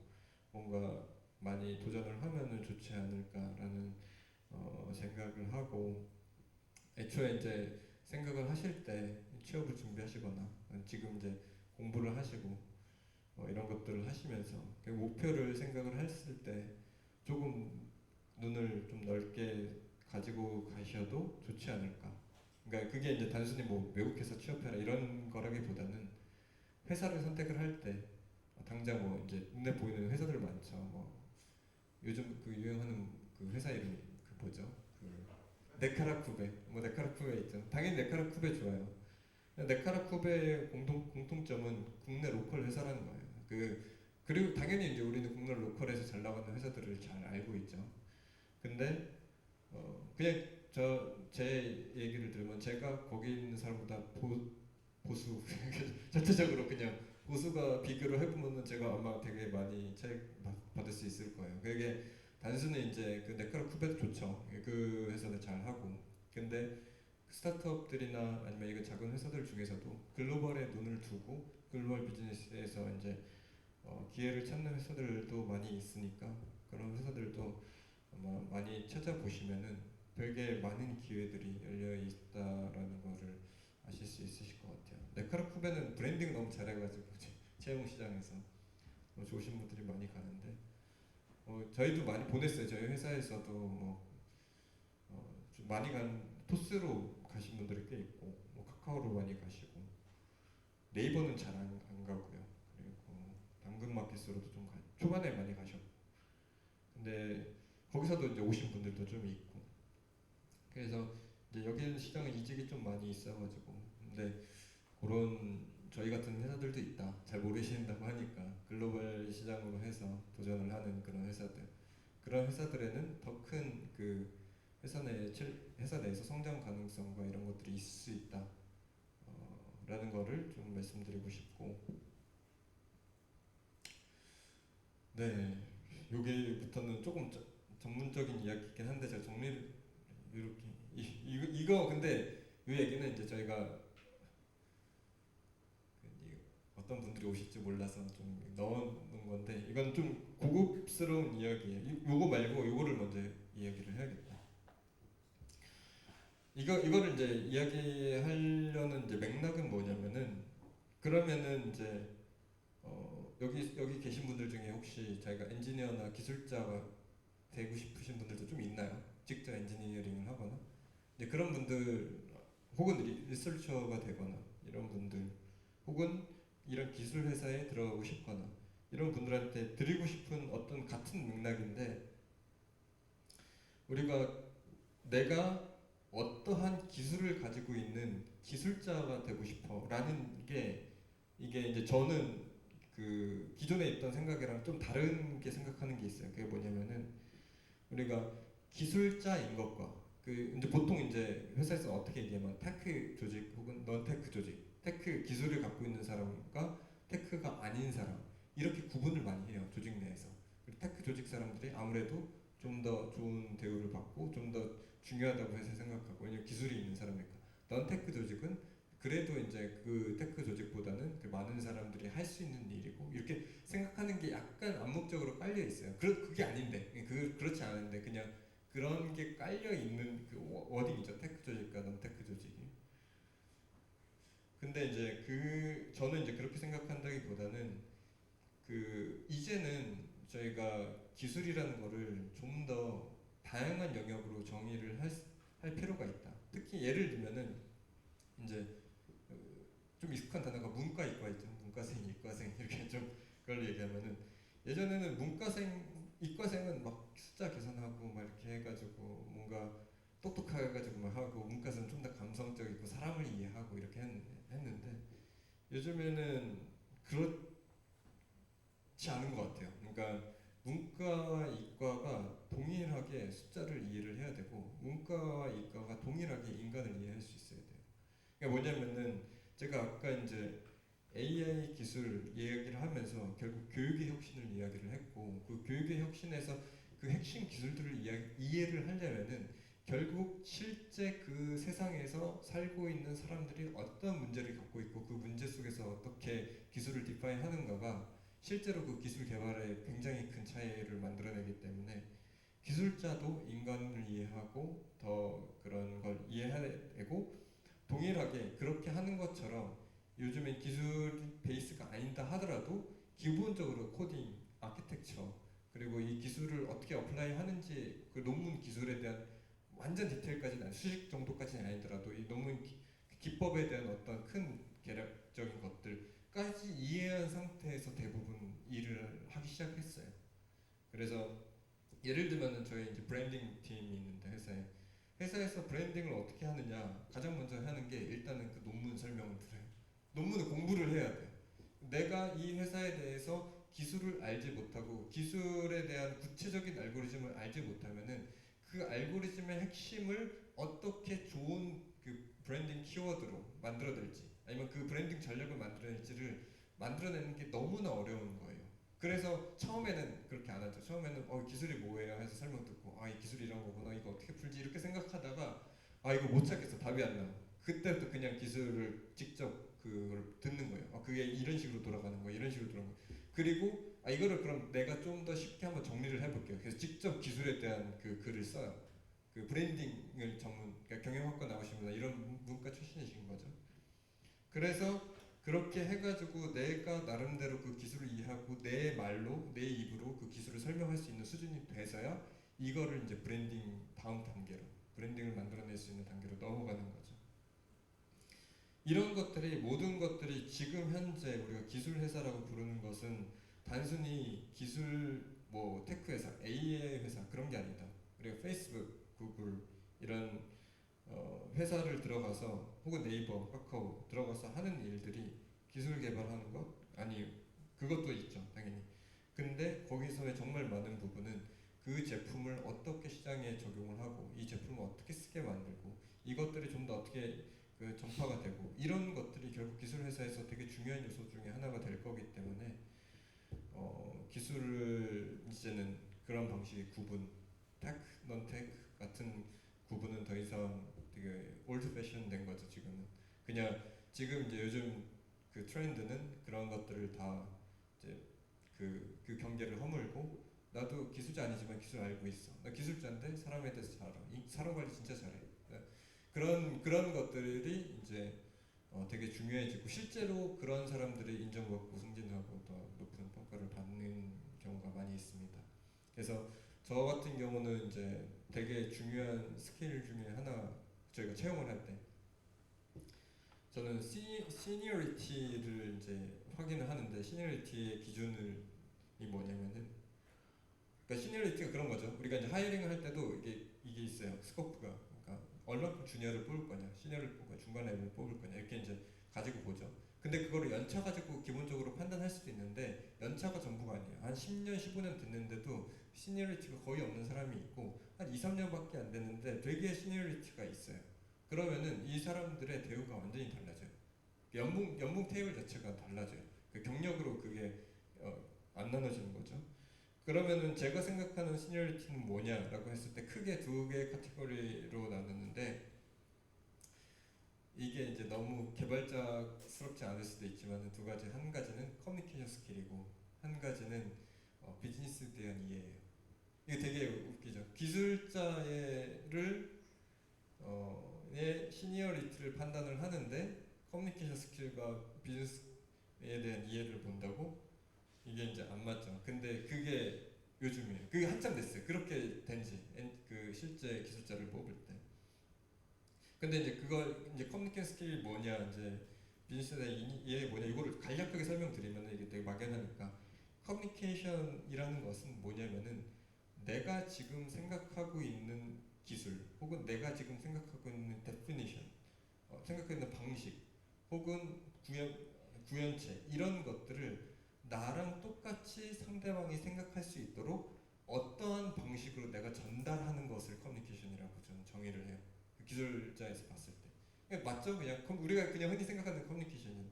근데 기술자들도 이제는 더 이상 내가 혼자서 똑똑해가지고 뭐 만들면 그걸 가지고 다 될 거야. 이게 아니라 협업을 해야 되고 같이 팀으로서 결과를 만들어내는 게 너무나 중요하고 그래야만 좋은 결과를 만들어낼 수 있어요. 혼자 할 수 있는 일은 없어요. 그렇기 때문에 이 내가 가지고 있는 지식 체계나 아니면 기술이라든가 이런 것들을 남에게 얼만큼 동일하게 전달할 것이냐가 내가 그 기술을 얼만큼 갖고 있냐만큼 중요해지는 거예요. 이제는 그걸 갖고 있는 것 자체, 그것만 갖고 있는 사람들이 이제 일할 수 있는 부분이 점점 협소해지고 대부분의 케이스에는 협업을 해서 그게 내가 조금 덜 알고 있더라도 조금 덜 알고 있는 사람 여럿이 팀이 되어서 한 팀이 그 스코프를 다 알고 있으면은 그 파워가 훨씬 센 거죠. 그러니까 한 사람이 그거를 다 알고 있는 것보다 특히나 제품 개발이나 회사에서 서비스를 개발할 때 그래 소프트웨어는 특히나 더 그런 뭐 다른 영역도 그렇겠지만은 소프트웨어에서는 저는 그런 게 너무 중요하다고 계속 느껴왔고 그래서 그것을 커뮤니케이션 스킬이라고 이야기를 하고 그 스킬에는 되게 다양한 팩터들이 있어요. 말 그대로 내가 이제 사람들한테 친절함을 유지를 하는 것 이런 것도 방법이고 좀 정기적으로 만나서 얘기하는 것 이런 영역들이 그 영역에 다 포함되고 명확하게 커뮤니케이션 하는 것 센텐스 잘 작성하는 것 앞에 나가서 말 잘 하는 것 이런 것들이 모두가 다 연결되어 있는 거고 상대방의 감정을 읽고 함께 협업하고 이런 것들이 다 포함되어 있는 거기 때문에 그게 이제 단순한 문제가 아니죠. 경험이 많이 필요할 수도 있죠. 근데 경험이 많이 필요한 것도 내가 이게 중요해. 그리고 이 부분에 대해서 고민을 하고 내가 그 부분을 성장시킬 거야라고 생각하고 시간을 보내는 거랑 그거 그냥 나 안 할 건데 라고 생각하고 시간 보내는 거랑 너무 차이가 크기 때문에 이거 인지하는 게 중요하고 그러면 이제 비즈니스에 대한 이해는 뭐냐 돈을 잘 버는 법 이런 건 아니고요.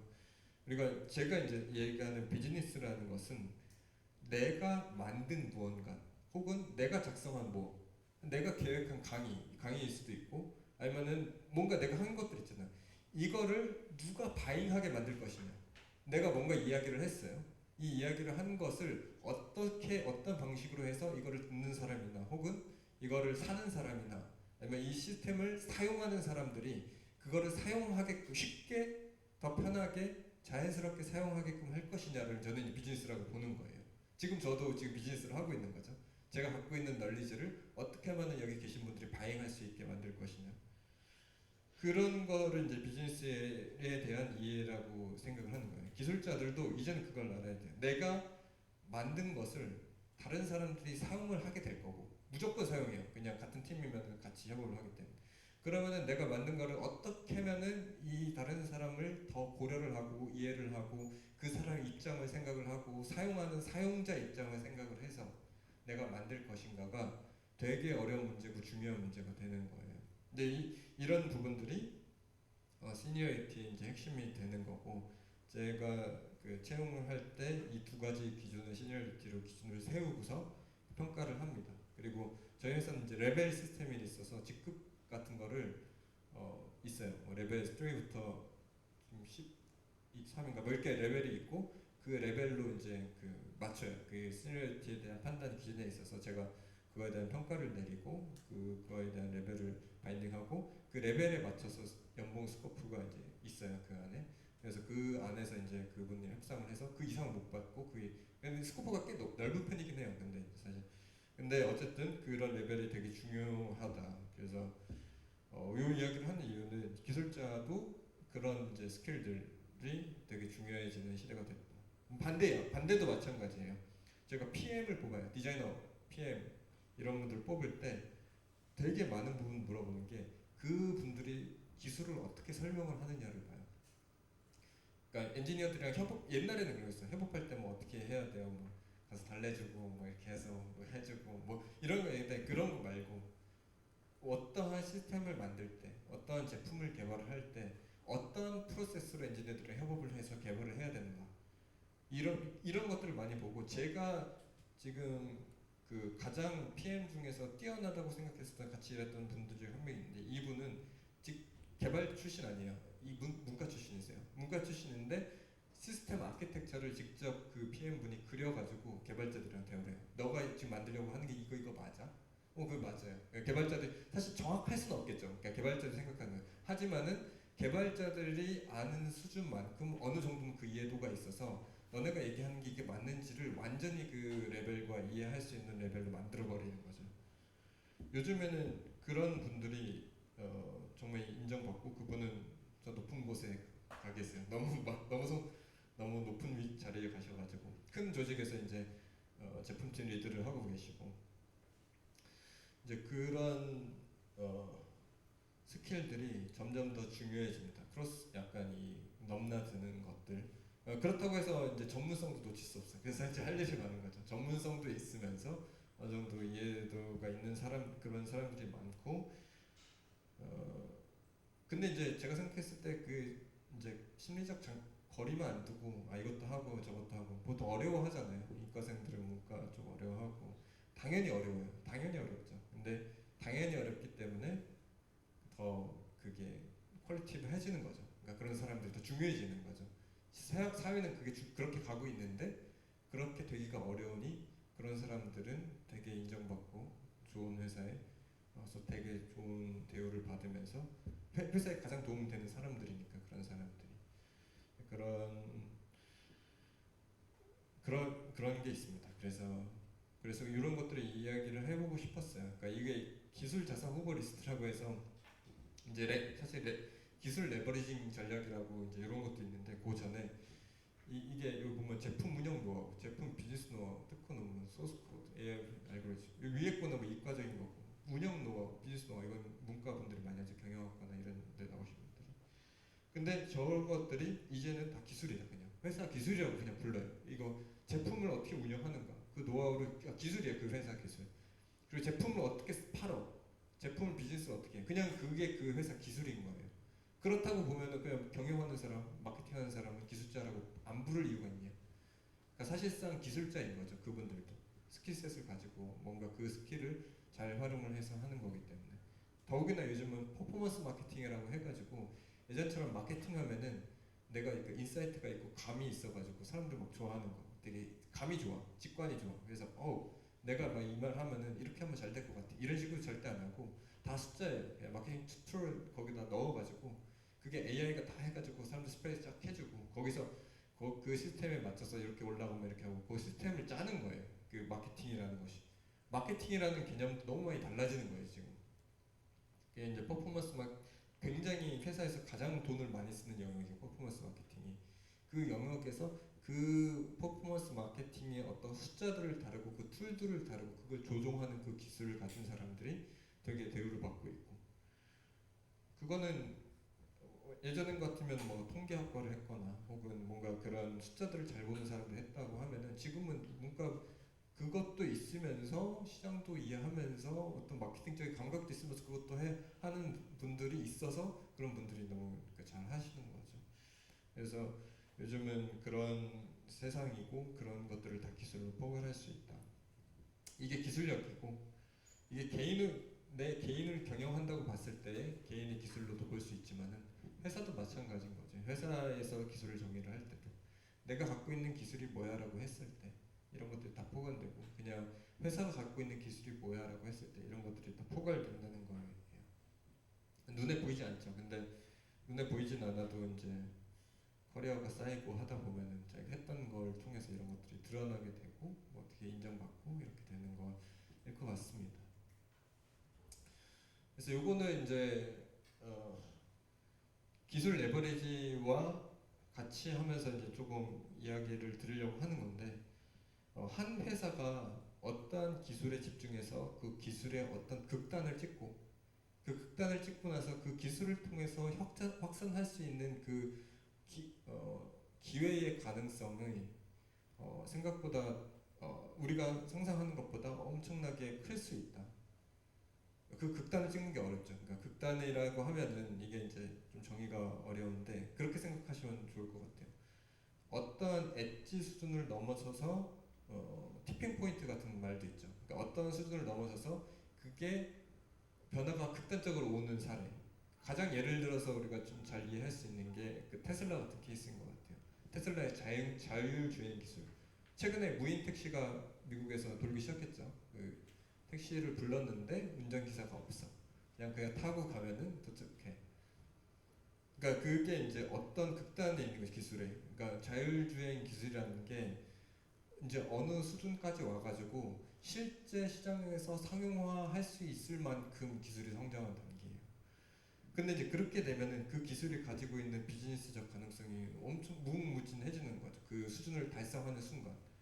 그게 그냥 자율주행 기술을 가지고 있어가 아니라 그게 택시 산업을 완전히 바꿔버리고 그 기술 하나 때문에 그 택시가 이제 더 이상 뭔가 택시가 아니라 다른 어떤 복합 문화 공간이 될 수도 있는 거고 뭔가 그 하나의 자율주행 기술을 통해서 자동차의 어떤 그 구조가 달라지고 뭔가 이런 것들이 다 이제 달라지고 그러면서 뭔가 신호체계나 법이나 이런 것도 이제 달라지고 사람들이 이제 운전을 어떻게 하는지 이 방법도 다 달라지겠죠. 조금씩 자율주행 기술을 얼만큼 기여해서 쓰느냐에 따라서 뭐 반자율주행 기술에서 이런 그런 것도 있잖아요. 그러니까 사고 날 것 같으면은 자동으로 피해주고 그러니까 이런 것들이 들어오면서 아예 이제 뭐 그 교통에 대한 것 이런 것들이 완전히 변화되는 거예요. 하나의 기술이 극단으로 가면서.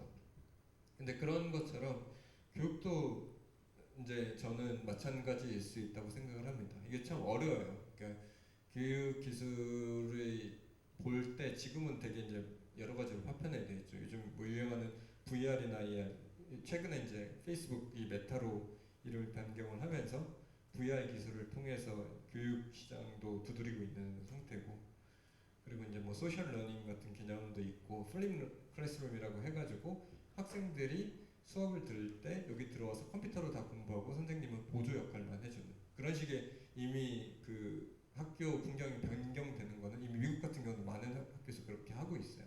아마 한국도 그런 사례들이 좀 있을 것 같은데 수업 커리큘럼이 다 달라요. 전원이 다 달라요. 각자 자기 그 스텝에 맞춰서 수업을 가는 거고 그 다 다른 수업을 듣고 있겠죠. 교실에서는. 그러면 선생님들은 이제 그거를 가이드 해주거나 아니면 같이 디스커션 할 수 있는 자리를 하거나 이런 식으로 이제 수업을 한다든지 여러 가지 이제 교육적으로도 변화의 요소들이 많이 있을 것 같습니다. 그래서 저희가 이제 그 만들고 싶은 가장 그 지금 현재 집중하는 기술은 진단 기술이에요. 한 사람의 수준을 어떻게 하면은 가장 정확하게 판단하고 분석할 수 있을 것인가. 그 판단하고 이 사람을 얼만큼 정확하게 안다는 것이 왜 중요한 문제인가라고 그 실시간으로 그걸 알게끔 하는 것. 근데 이제 그것이 사실 교육에서 근본적으로 원하는 거였어요. 그거를 이제 이렇게 설명을 해볼게요. 저희가 정시 수시 여기서 그 보신 지 얼마 안 되시는 분도 있을 수도 있고 한데 그 교육 철학에서 봤을 때 수시의 철학과 정시의 철학은 완전히 반대편에 있어요. 사실은. 그러니까 정시라고 하면은 어떠한 이제 우리가 그러니까 평가를 하는 거죠. 너가 여기 들어올 만한 수준이 돼, 안 돼? 라는 것들을 어떤 평가의 기준을 세우고 너무나 우리가 하고 싶은 교육을 받고 싶은 사람들은 많은데 그 사람 중에 몇 명을 선발해서 속아내야 되니까 시험을 보고 이 시험이라는 기준이 시험을 보면은 이거는 뭐 아니면 다 평등하잖아. 시험 보는 것은 그냥 똑같은 환경에서 똑같은 시간에 하는 거니까 그걸 시험 보고 들어와. 이게 정시죠, 이제 우리가 생각하는 그 시험을 통해서 평가를 하는 거예요. 근데 그게 가지고 있는 폐해가 있죠. 그러니까 모두가 이제 기회를 받을 수 없고 그 시험을 잘 보는 사람이 적합한 사람이다라고 가정을 해야 되는데 보통은 그러지 않을 수가 있어요. 그러면은 그거를 어떻게 판단을 하느냐 해서 이제 나오는 개념이 영어로는 formative assessment라고 해서 수시에 쉽게 생각하면 수행 평가 그 뭐라고 하죠? 학교에서 이제 계속해서 지속적으로 평가하는 것. 그러니까 그 순간만 보지 않겠다.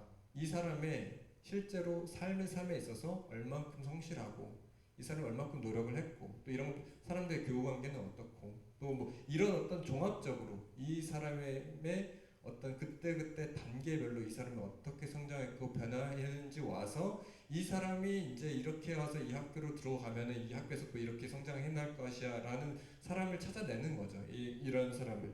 그리고 이거는 사람을 찾아내는 문제가 아니라 이 사람이 현재 상태를 파악을 할 수 있으면은 아 지금 너가 뭐가 부족하고 뭐를 하면은 더 나아질 수가 있어라는 가이드를 지속적으로 줄 수가 있겠죠.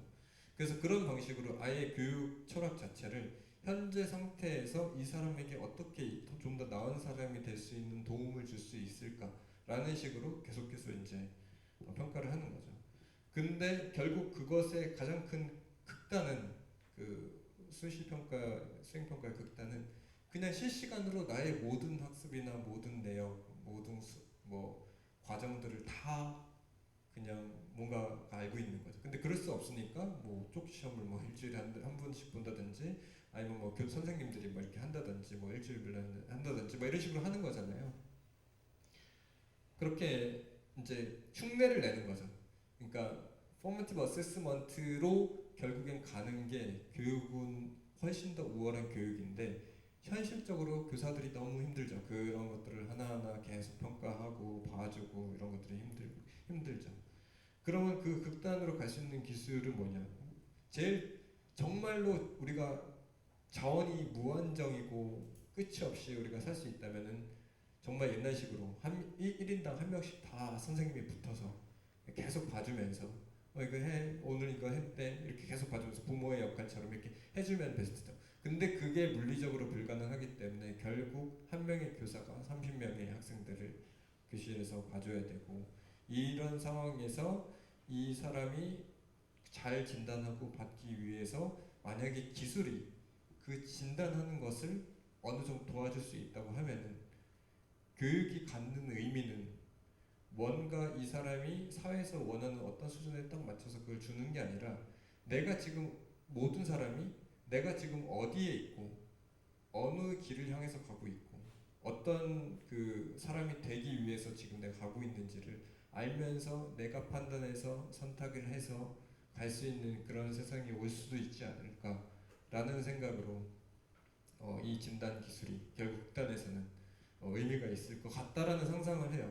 그래서 이제 많은 그런 공교육에 대한 시도들도 저희가 해보려고 하고 있고 그렇게 이제 그 모든 사람이 자기의 수준을 다 이해를 하고 내가 미래의 내가 되기 위해서 지금 당장 무엇을 공부를 하고 무엇을 해야 되는지를 미래에 대한 불안이라든가 불안감 없이 내가 그냥 선택해서 내가 그냥 노력하면 이 방향으로 가면은 이렇게 되더라라는 것이 어떤 데이터나 AI를 통해서 알게 될 수 있다고 하면은 완전히 달라질 것이다 라는 그 생각을 가지고 그게 이제 더 좋아질지 저는 좋아진다고 생각해요. 어쨌든 근데 이제 그거를 뭐 잘못 사용하면 안 좋아질 수도 있죠. 그 모든 기술이 마찬가지니까. 근데 이제 그런 생각을 하면서 기술을 연구를 하고 개발을 하고 비즈니스를 만들어 나가고 그러고 있습니다. 그래서 저희 리드웨이라고 해서 제가 만드는 진단 기술 거기 플러스로 추천 어떻게 잘하는 기술 이런 것들을 만들어내는 것이 미래에 이제 이런 변화들을 꿈꾸고 만들어 나가고 있는 중이라고 생각을 해주시면 좋을 것 같습니다. 제가 준비한 내용들은 여기까지고요. 네, 너무 긴 시간 잘 들어주셔서 감사드리고 혹시 질문 있으시면은 혹시 이 강의 내용과 상관없이 그냥 뭐 취업 관련 질문도 괜찮고 아까 이제 제가 얘기 드렸던 것 중에 아무거나 질문 주시면은 정말 해드릴 수 있는 이야기 많으니까 질문해 주시면 좋을 것 같아요. 감사합니다.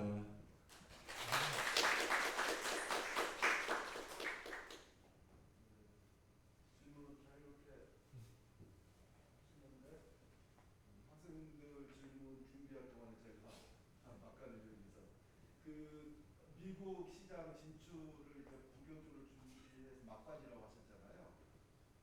사실 여러 번 시도를 했었고 약간 여러 좀 몇 가지를 하고 있고 하나는 좀 돌아가는 게 있어요. 저희가 비트비로 해서 이번에 이제 새로운 그 제품을 개발을 하고 있고. 그래서 이번에 그 하시고 있는 제품과 전략 네. 계획이 대충 어떤 건지 좀 설명해 주시고요. 네.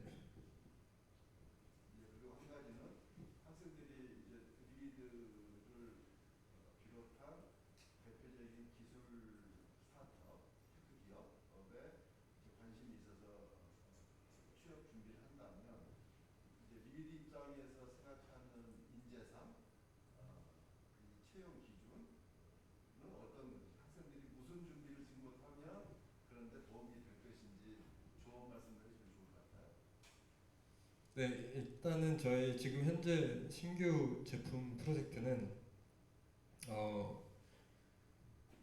말 그대로 그냥 진단 기술을 지금 신규 미국에서 보는 시험들로 다 만들어내는 거예요. 그게 뭐냐면은 SAT, ACT, 미국에 수많은 시험들이 있고 그런 시험들을 준비하는 학생들 입장에서 내가 지금 어떤 수준인지를 15분 혹은 30분 만에 판단을 해서 알 수 있도록 물론 알 수 있어요. 제가 모의고사를 보고 근데 이제 그런 시험들도 모의고사를 내가 다 풀고 내가 몇 점이 맞을 것 같아까지 판단하는데 굉장히 많은 시간을 써야 돼요. 뭐 하루 동안 쓰는지 뭐. 근데 그 시간을 뭔가 우리가 진단을 효율적으로 할 수 있는 기술을 통해서 15분 만에 너가 점수를 몇 점 맞을지 정확하게 예측해 줄게. 정기적으로 해. 15분만 쓰면은 너가 지금 몇 점 정도 나올 수 있는지 알 수 있으니까 요 우리가 알려주는 점수 가지고서 너가 좀 더 공부를 더 할지 말지 좀 더 결정을 해. 굳이 불안해하지 마. 이렇게 해줄 수 있는 제품을 만드는 거죠. 그래서 그게 이제 여러 가지 다양한 도메인에서 시험을 준비하는 모든 종류 학생뿐만 아니라 성인들도 시험 많이 있죠. 예를 들면 뭐 무슨 변호사 시험이라든지 무슨 뭐 시험이라든지 이런 것들이 있고 그런 것들의 진단을 잘 해줄 수 있는 거기가 이제 1단계고 거기에 이제 좀 더 지금 그거와 병행해서 저희가 하는 것 중에 하나는 시험은 이제 진단하기 쉽죠. 기준이 있으니까 시험 말고 그냥 너가 영어 실력이 얼마큼 되는지 지금 당장 나가서 너가 영어로 커뮤니케이션 하면은 어느 정도에 할 수 있는지를 그 실력 자체를 진단하는 것도 회사에서 되게 큰 아젠다예요. 그게 이제 되게 어려운 그 수치화 실력을 수치화한다는 게 되게 어려운 말인데 그 점수는 수치할 수 있어. 토익 점수 몇 점? 맞을 것 같아. 이건 할 수 있죠. 근데 너가 영어 실력이 얼마나 돼를 수치화하는 거는 되게 복합적인 문제예요. 뭐 커뮤니케이션도 있고 리딩도 있을 거고 라이팅 이건 다 다르고 그리고 그 다른 기술 그것들로 그 어느 그 라이팅 잘하는 건 뭐가 잘하는 거 뭐가 못하는 건데 이게 되게 애매하잖아요. 그러니까 영어 실력이라는 것이 항상 그렇듯이 되게 애매한 문제고 그런 것들을 이제 어떻게 하면은 실력을 디파인하고 정의를 해서 기술로 진단을 할 수 있는 형태로 만들 것인가가 되게 큰 주제로 제가 연구를 하고 있는 부분입니다. 그게 이제 제가 지금 만들고 있는 비즈니스 서비스 있고요. 저희 회사의 채용 기준 사실 아까 이제 그 두 가지 시니어리티를 말씀을 드렸어요. 근데 이제 시니어리티는 사실 네 그게 일단 아까 되게 중요하긴 해요. 그러니까 만약에 그 시니어리티에 대한 그 포텐셜이 전혀 보이지 않는다라고 하면은 되게 어려워요. 회사에 들어오시기가 그 그거 그래서 이제 일단은 그 아까 그런 부분들이 있어야 되고 뭐가 있을까요? 일단은 그런 건 안 봅니다. 뭐 학벌이라든지 이런 것들은 잘 안 봐요. 그리고 뭐 학점 본 적 한 번도 없고요. 학벌은 가끔 보긴 해요. 뭐 하버드 나왔다거나 이런 분들을 가끔 보긴 하는데 그런 분들이 아니고는 사실 안 보고 근데 이제 그거는 이제 그 사람을 그거 좋게 판단은 아니라 하버드 나와서 지원을 했지 이래서 오는 거고 그걸로 뭐 기준에서 판단하고 이런 건 전혀 아니고 그래서 제일 중요한 게 코딩 테스트. 저희는 이제 엔지니어링 코딩 테스트를 해요. 그 코딩 테스트를 되게 두 번을 해요. 그러니까 온라인 코딩 테스트. 그러니까 지금은 사실 조금 사실 간소화 시켰는데 원래 온라인 코딩 테스트 하고 와서 오프라인으로 코딩 테스트를 했어요. 여기 와서 그 사무실에 인터뷰 와가지고 그 자리에서 이제 코딩 테스트를 하고 그 다음 그걸로 이제 1차적으로 실력을 판단하고 그 다음에 하는 게 이제 제가 하는 그 시니어리티 인터뷰죠. 그래서 이 시니어리티 인터뷰라고 부르기도 하고 사실 외부적으로는 컬처 fit 인터뷰라고 해요. 그러니까 저희가 기본적으로 그런 커뮤니케이션 스킬이나 비즈니스 대한 이해 이런 것들 좋은 팀 플레이어들을 찾고 있기 때문에 그런 팀 플레이어들을 평가를 하는 것을 이제 컬처 fit 인터뷰라고 해가지고 그 저희 회사랑 이제 핏이 잘 맞는지를 보는데 사실 1차 코딩 테스트를 통과하신 분들 그때도 약간 그 저희 회사 인터뷰어들의 특징이 있기 때문에 어느 정도는 검증이 됐을 때요. 2차 때는 이제 진짜 그런데 문제가 있나 없나 정도만 보기 때문에 근데 이제 그 2차 인터뷰 되게 중요해요. 왜냐면 레벨이 정해지기 때문에 그런 식으로 저희는 보고 있습니다. 그리고 사실 신입을 많이 뽑진 않아요. 그러니까 이게 좀 대학생 분들이시면은 고민이 될 게 신입은 생각보다 이 옵션이 그렇게 많지 않을 때가 있어요. 예를 들면 제가 지금 이제 어디 간다고 하면은 다 갈 수 있죠. 근데 내가 지금 경력이 없는 상태에서 어디를 간다고 했을 때 너무 힘들어요. 그래서 어, 사실 그건 힘든 게 맞아요. 힘든 게 맞아서 어떻게든 경험을 쌓을 수 있는 자기만의 방법을 찾는 게 되게 중요한데 예를 들면은 되게 그런 사람들 많아요. 자기 개인 프로젝트 막 학생 때부터 대학생 때부터 해가지고 그걸 포트폴리오에 다 넣어가지고 내가 이거 개발했고 이렇게 해서 했어요. 근데 물론 이제 그런 걸 하고 오더라도 너와 이거에서 뭐 했어 어떤 방식으로 했어 깊게 파고들면은 되게 이제 심플한 기술로 했을 수도 있는데 중요한 거는 그것을 했었다는 걸 증명해라가 중요한 게 아니라 그런 경험을 통해서만 보이는 어떤 스킬이라든가 시니어리티라든가 이런 것들이 있어요. 그래서 사실 그러니까 이게 신입이 어려운 이유는 결국에는 경력자가 가지고 있는 그 핵심 포인트 기술이 없는 거기 때문에 그게 어려운 거고 그냥 신입이라고 해서 어려운 게 아닌 거죠. 그러니까 신입이든 뭐 신입인데 같지 않은 신입들이 있어요. 근데 그분들은 신입 타이틀이에요 분명히. 근데 대학교 2학년 때 창업을 했어요. 회사를 만들고 서비스를 운영하다가 서비스 해가지고 막 운영해서 유저도 막 있는데 왔어요. 게임 혼자서 게임 개발해가지고 혼자 뭐 독립 게임 만들어서 개발해서 운영하다가 회사에 지원해서 신입인데 그렇게 오는 사람들이 있어요.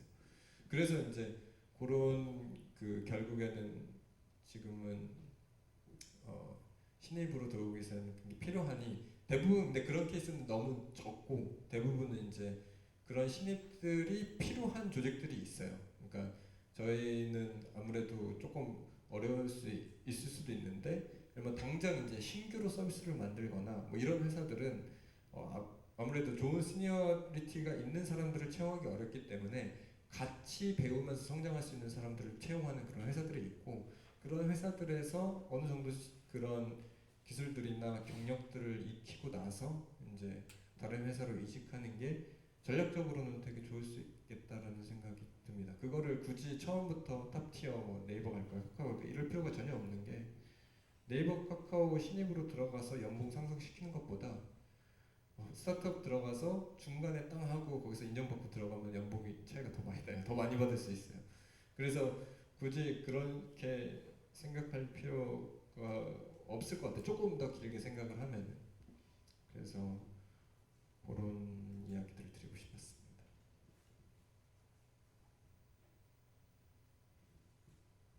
네.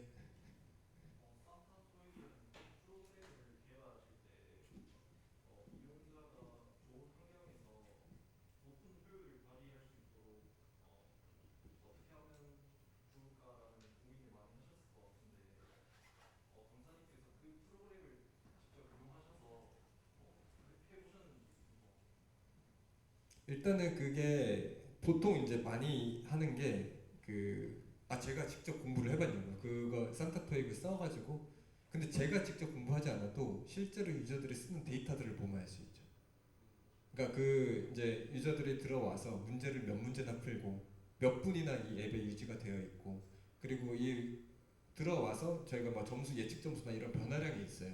실제로 그 유저들이 그 점수들이 변화를 얼마큼 많이 했고 이런 공부를 했으니까 그런 유저들의 비율이 얼마나 많고 이런 것들의 숫자가 있고 그런 숫자들을 우리가 기능 펑션 하나를 A/B 테스트를 통해서 이렇게 바꾼 기능과 이렇게 바꾸지 않은 기능을 동시에 유저들한테 제공을 하고 이렇게 바뀐 기능으로 쓰는 유저들이 더 많이 쓰고 더 그걸 잘 쓰는 상태로 변경이 되면은 가정을 하는 거죠. 이 사람들이 더 편하게 잘 썼기 때문에 앱을 더 많이 쓸 것이다. 그래서 이쪽 방향으로 이제 개발을 할 것이다. 라고 해서 직접 제가 제품을 써보지 않더라도 당연히 그렇게 이제 통해서 할 수 있고 물론 이제 이것보다 이전 단계 제품이 유저들이 그렇게 없는 단계에서는 당연히 써보고 개발을 해야 되죠. 아무리 기본적으로 아무도 유저가 없으면 판단을 할 수가 없잖아요. 일단 기본적 유저를 모아야 되니까. 근데 이제 그것도 제가 쓰는 것도 있고 유저 테스트라고 아까 말씀드렸는데 저희 서비스가 미국 타겟이기는 미국 유저들을 직접 인바이트해서 아까 이제 클로즈 베타 한다고 말씀드렸는데 클로즈 베타 같은 것들을 하는데 저희가 제품을 만들어 놓고 그 제품을 이렇게 한 20명 정도 모집을 해요. 그래서 그 사람들을 그 자리에서 쓰게끔 하고 그걸 관찰을 하고 그 쓰는 것들을 분석을 해서 아 이쪽에서 이런 기능들은 잘 쓰고 이건 되게 어려워하고 문제가 있고 나중에 이제 피드백 받고 그래서 개선을 하고 그런 것들을 과정을 거친 다음에 이제 또 오픈해서 베타 버전을 내고 그 다음에 프로덕션 버전 내고 이런 방식으로 이제 제품 개발이 이루어집니다. 그래서 뭐 쓰는 경우도 있고 안 쓰는 경우도 있고 하다고 봐주시면 좋을 것 같아요. 네, 이게 질문에 대한 대답이 되는 건가요? 그래서 조금 딥다이브 하면은 저희가 이거는 전문 용어 중에 하나인데 앱 제품은 리텐션이 중요해. 이런 말을 많이 하는데 리텐션은 뭐냐면은 이 제품을 썼던 유저들이 다시 들어오는 거예요. 다시 이제 이 제품을 쓰고자 하는 것. 그래서 그 리텐션 레이트가 회사에 되게 중요한 지표예요. 한 번 이 제품을 썼던 사람들이 다시 들어와서 그 제품을 계속 이용을 하는 것. 그래서 그 지표를 어떻게 높일 것인가에 대해서 고민을 정말 많이 해요. 들어왔던 사람 다시 들어오는 거. 근데 이제 그것을 하는 다양한 방법들이 있는데 크게 두 가지 카테고리가 있을 것 같아요. 한 가지는 익스플리시트하게 너 들어와라고 계속 그냥 얘기하는 거야. 이메일 보내고 푸시 보내고 문자 보내고 막 해서 알려주고 아 이거 써요 쓸 때 됐어요 뭐 하세요 뭐 이렇게 해서 계속 이제 다시 쓰게끔 만드는 거고 한 가지는 뭔가 이 잠재적으로 이 사람이 갖고 있는 포텐셜 니즈를 뭔가 자극해서 할 수 있는 방법 이게 훨씬 어렵겠죠. 이런 것들 고민하고 이제 크게 그렇게 두 가지의 영역이 있을 것 같아요. 그리고 이제 뭐 크게 또 한 가지는 그냥 브랜드 마케팅 같은 걸 해서 광고를 보고 광고 여러 번 보면 이제 그게 머리에 인지되니까 아 요거 해야지 할 때 이제 그거 이 앱 다운받아서 보고 이제 이런 케이스들이 있는데 그거는 이제 마케팅과 이제 브랜딩 영역으로 넘어가니까 좀 제품 쪽에서는 좀 건들리진 않죠.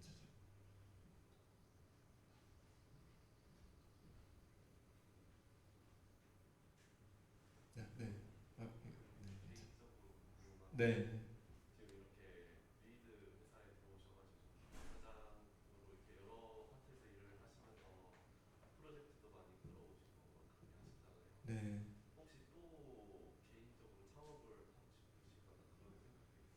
아, 네, 물론 있습니다. 창업할 생각이 있고, 어떻게 보면 이제 창업을 시작해서 그쪽으로 온 사람 숙명인 것 같아요. 언제나 이제 그런 생각이 있고, 근데 현재 이제 제가 그 창업자에도 여러 유형들이 있을 것 같아요. 어떤 창업자는 정말 내가 그냥 주도해서 하는 게 좋아서 나는 누구 밑에 가서 일을 하지 못해 이런 사람이 있고 저는 좀 더 비전 드리븐한 것 같아요. 그러니까 내가 세상에서 이루고자 하는 바가 있는데 회사들에서는 그걸 좀 이루기 어려울 것 같아. 그래서 내가 직접 뭔가 해보자 라는 쪽에 속하고 지금은 제가 어느 정도 그 갖고 있는 비전이 지금 현재 있는 회사와 어느 정도 많이 얼라인 되어 있는 상태라서 이게 회사에서 내가 일하는 게 거의 누구한테 창업하는 것과는 비슷한 종류의 마음일 것 같아요. 근데 이제 뭐 그렇다고 해서 뭐 아예 이거랑 평생 리드랑 같이 갈까 그건 모르죠. 그건 모르는 일이지만은 언젠가 이제 그런 저의 비전이 이룰 수 있는 뭔가 다른 부분의 방법이 필요할 때 예를 들면 그런 거죠. 어, 교육 오케이 교육에 좋은 미션이 있고 저도 교육을 하는 걸 좋아해. 근데 AI 기술 가지고 제품을 막 만들어서 열심히 해보고 있는데 뭔가 잘 안 돼. 좀 다른 방식으로 해보고 싶어. 지금 회사에서는 어쨌든 키워던 방식이 있고 제품의 형태가 있으니까. 예를 들면 나는 블록체인으로 교육을 좀 바꿔보고 싶어. 블록체인으로 뭔가 교육 정보의 투명성을 만들어 볼 거야. 라고 하면은 뭔가 좀 더 창업을 하거나 다른 회사로 가서 비슷한 비전으로 뭔가 도전을 해볼 수 있을 것 같아요. 그래서 뭔가 그런 혹은 이제 제가 창업을 할 수도 있을 것 같고 그래서 그런 생각들은 있습니다. 근데 이제 그런 아예 이제 그거랑 완전 별개의 이제 맥락이 있죠. 아직은 이제 직장 생활 많이 안 해보셨는 분이지만 직장 생활 자체가 힘들어서 아 이제 이제 나가겠다 이렇게 생각할 수도 있는데 저는 그렇게 생각하는 편은 아닌 것 같긴 해요. 네. 뒤에 지금 그 사타 토익이 다른 토익 서비스들과 좀 차별점이 있다면 저는 개인화된 커리큘럼이라고 생각하는데 이게 이제 지금은 런칭된 지 좀 시간이 많이 됐잖아요. 5, 6년 됐기 때문에 이용자들 데이터들이 많이 쌓여서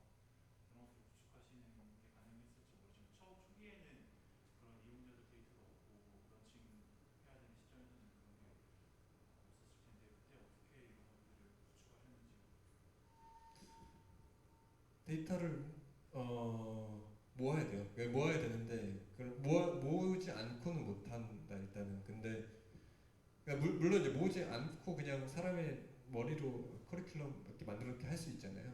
근데 그런 방식을 써서라도 모아야 돼요. 그러니까 처음에는. 그래서 처음 제품을 그래서 그게 참 어려운 것 같아요. 그러니까 콜스타 프로블럼 같은 건데 그 데이터가 없을 때 어떻게 이제 저희가 모델이나 이걸 가지고서 제품을 만들어낼 것이냐. 지금 이제 예시를 하나 들어보면 지금 저희가 제품 만들어서 할 때 데이터들을 모았는데 어떻게 모았냐면은 저희가 그 이집트에 있는 한 입시 SAT를 준비하는 학원을 섭외를 해서 그 SAT 학원 학생들이 지금 입시 보는데 진단을 보고 싶지 우리가 무료로 볼 수 있게 해줄게. 우리 제품 써서 문제 풀어. 우리는 데이터만 있으면 되니까 무료로 해줄게. 그리고 우리가 그 사람들 몇 명인지 아직은 정확하지 않지만 리포트 같은 것도 보내줄게. 완전 신뢰하지 마. 우리 아직 데이터가 적어서 정보 정확하지 않지만은 그냥 이 정도 그래도 어느 정도 이게 나오니까 줄게 해서 지금 이번에 데이터를 모아가지고 초기 그 제품 모델로 빌드업을 했어요.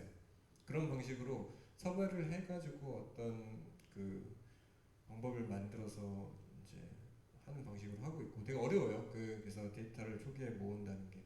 그래서 기술 제품 이거가 이제 되게 오묘한 건데 이제 기술을 베이스로 만드는 제품이라 하더라도 결국에는 초기에 그 기술을 잘 적용하기 어렵기 때문에 초기에는 기술 제품이 아닐 수밖에 없고 기술 제품이 아닌 제품을 기술 제품이라고 할 수는 없으니까 기술 제품이 아닌 채로도 제품이 이 상태가 있을 수도 있어야 되잖아요. 그래서 사실 아까 이제 그런 이야기도 잠깐 드리려고 했었던 게 뭐냐면은 저희가 결국에는 뭔가 세상을 변화시키고 하는 것이 기술이 아니라 우리가 고객한테 전달하는 제품이다라는 것이 일단 명확해져야 되는 것 같아요. 그 기술은 그 제품을 더 뛰어나게 다른 경쟁자들보다 더 낫게 만들어주는 거고 기본적으로 우리가 이 제품을 기술 없이도 어느 정도 쓸 수 있는 제품이 돼야지 그게 베스트가 될 것 같아요. 근데 이제 그게 어렵고 기술이 없으면 이게 제품이 무용지물 돼라는 제품이라면 정말 되게 훨씬 더 어려울 수 있어요. 뭔가 그 스텝업 하는 것들이 데이터 모으는 문제부터 해서 현실적인 문제들이 있기 때문에 대부분 우리가 생각하는 뭔가 인공지능을 통한 제품 기술들이 있는 회사들을 보면은 기술이 없어도 그냥 제품 자체로서의 밸류가 있고 근데 거기에 기술이 붙어서 더 가치가 있어지는 거 그런 제품들이 많아서 그렇게 생각하는 게 좀 더 현실적이고 좀 전략적인 방향성인 것 같습니다. 시간이 됐는데 어떻게 할까요? 끝내도 될까요? 네, 오늘 강의 잘 들으셔서 감사하고 혹시나 뭐 궁금한 점이나 개인적으로 물어보고 싶은 게 있으시거나 혹은 제 연락처 들고 삼성동에 올 일 있으시면 제가 티타임 할 수 있는 시간 가져도 괜찮으니까 연락 주세요. 혹시 오시게 되면은. 네, 감사합니다.